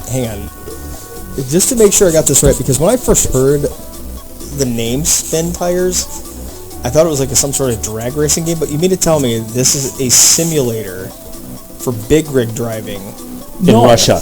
In Russia. It's Soviet Russia. Yes, I'm telling you. Soviet Russia or just... This was what I felt like calling This game is made for every backwoods hillbilly off-roading motherfucker that doesn't have the money to go mudding in real life. You can get 4 buddies online with your cooler of beer behind your computer seat, drink, and drive your Jeep, Fords, Chevys through the mud. Okay then. It was definitely one of the best games I bought this year. You do understand that's like upping the game from like getting a cooler full of beer and fishing in World of Warcraft. You know, it's funny because I was going to bring that up. I like this game.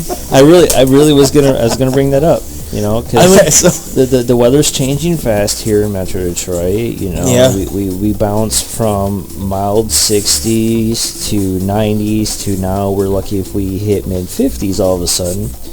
And I was actually going to recommend World of Warcraft, specifically, if anything, for those long winter days where you just want to drink a beer and be on a boat in the sun and you're a broke ass and you can't do that.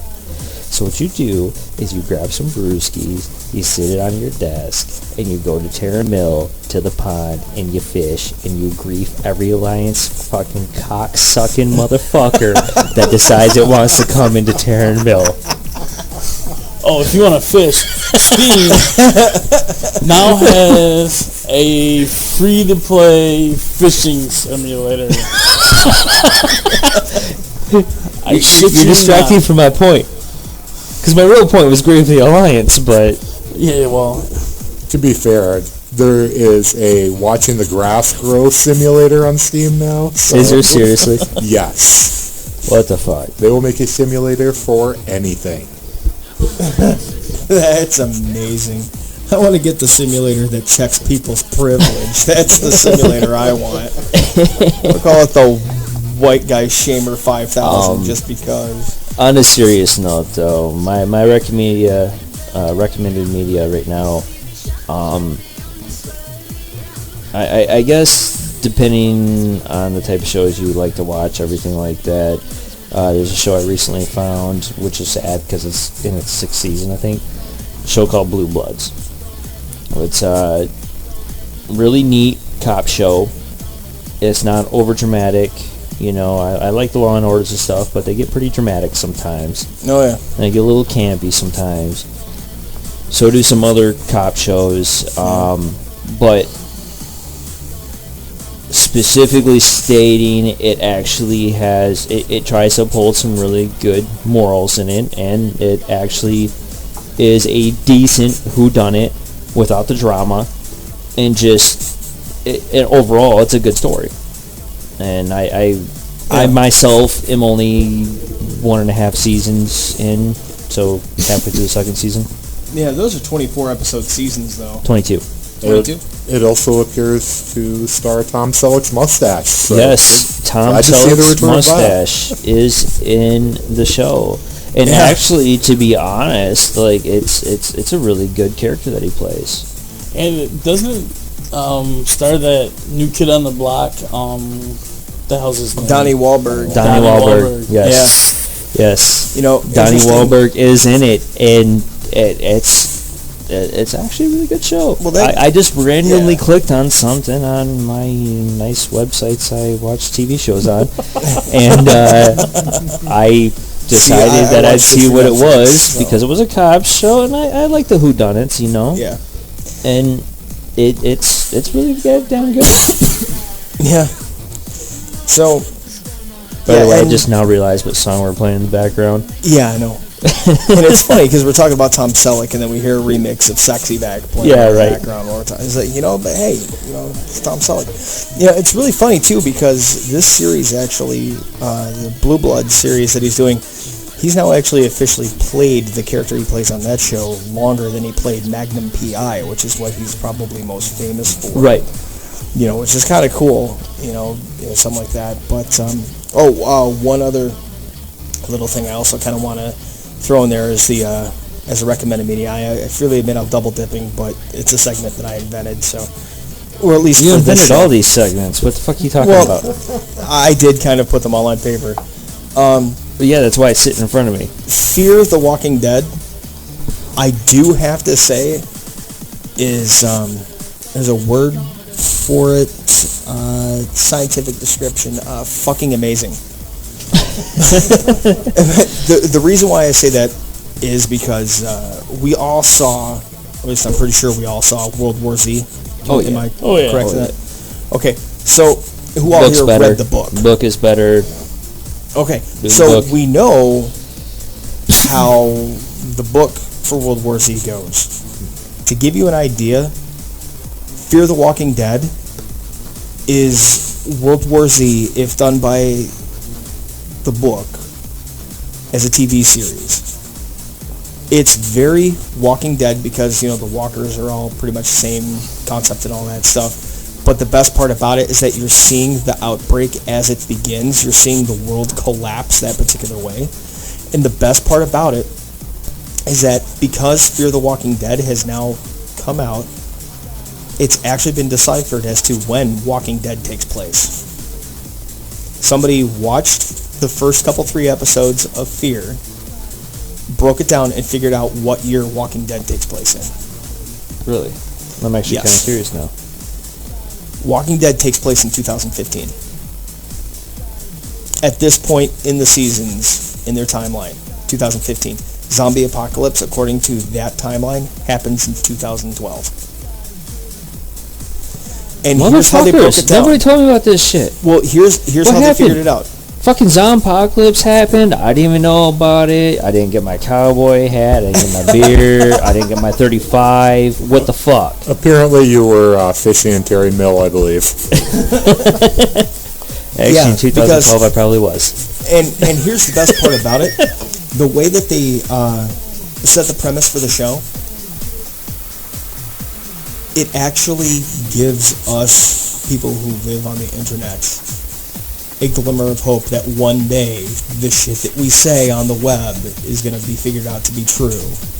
And all the people like myself that have a tendency to wear tinfoil hats every now and again, I want it to be true. as I know you want it. It's to be natural true. selection of the human fucking race. I understand that, but Zompocalypse. Yay, Yeah, Zompocalypse. Everyone raise your hand if you want The first Zompocalypse to happen. yeah, so the first season of the Yay. show is 6 By episodes. the way, if I ever get bitten, I'm taking all Yeah. you motherfuckers with me. So the first season of the show is 6 episodes, just like how it is for first season of regular Walking Dead. However, before the first episode even premiered, it was renewed for a longer second season. So the way it works out now is that we're basically going to have Walking Dead year-round, damn near. So like in the summers now, Fear the Walking Dead will start up. They'll have their mid-season break. A regular Walking Dead starts up, same night, same time slot. When it goes on its break after like its first 8 episodes of the season, Fear comes back for its back half, and then the back half of regular happens like after that. And the best part about all of it is that because they've got the storylines separate from each other, we don't have to worry about spoilers Timeline, anywhere. continuity, Or overlaps, and shit like that. Exactly. They also take place in different places, and actually Fear completely takes opposite place in side LA. of the continent. Yep, Fear takes place in LA, and regular Walking Dead takes place in Georgia. Yep. So, if you have not seen it yet, definitely check it out. It's really good. And that's pretty much all I got for it. Is there anything else you guys want to add before we cut this off? Because I do. Glitch, Peter Dinklage, Peter Dinklage, Peter Dinklage, Peter Dinklage, Peter Dinklage, Peter Dinklage, Peter Dinklage. That's just for you, Helga. It's in your head now, and there's only one way to get rid of it, and that's with a bullet. Anything we can do to be of no help. All right, so I'd like to thank everybody that's actually downloaded and listened to this podcast. You are free to distribute this podcast in any way, shape, or form that you feel. Burn it to a DVD, burn it to a disc, throw it in somebody's car, stuff it in somebody's mailbox, actually stick it in somebody's backpack, just whatever you do. Don't physically endanger anybody with it. Physically please. injure anyone with this. Exactly. You are not to put it in someone's crevices. Unless you put it on a flash drive, because that Unless is they're actually kinky way and easier they're to into handle. it, and then whatever. None of our business. Exactly. Of course, all of the music that we've used on the show is copyright. Whoever made it, I just jacked it off the internet and took it because That's what the internet I'm was gonna do what I for. want. Exactly. And But they made the music, we did not enjoy Exactly. it. They made the music, we didn't, which means they can also take the blame for it if it sucks. So, internet, I'm looking at you. Go ahead and turn the angry fist towards some, whatever. I don't care. Social justice warriors, call me your tits. I know a few of those people. I know some of those people too. So, I really want to call one out right now, but I feel like I shouldn't. we gotta save something for the second Yeah, episode. You could just exactly. lead off with that. I mean, might as well. Yeah. All right, so we're gonna go around the table.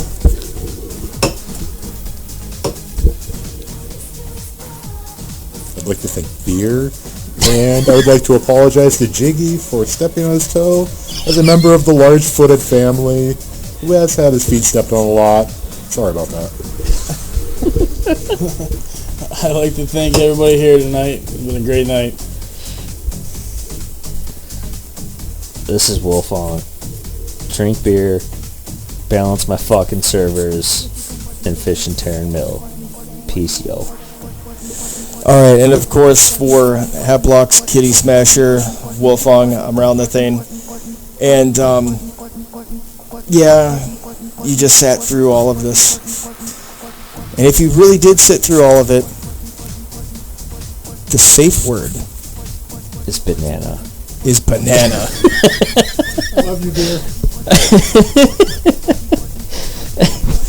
So you know what they say, if you can't hard, just rock the fuck on.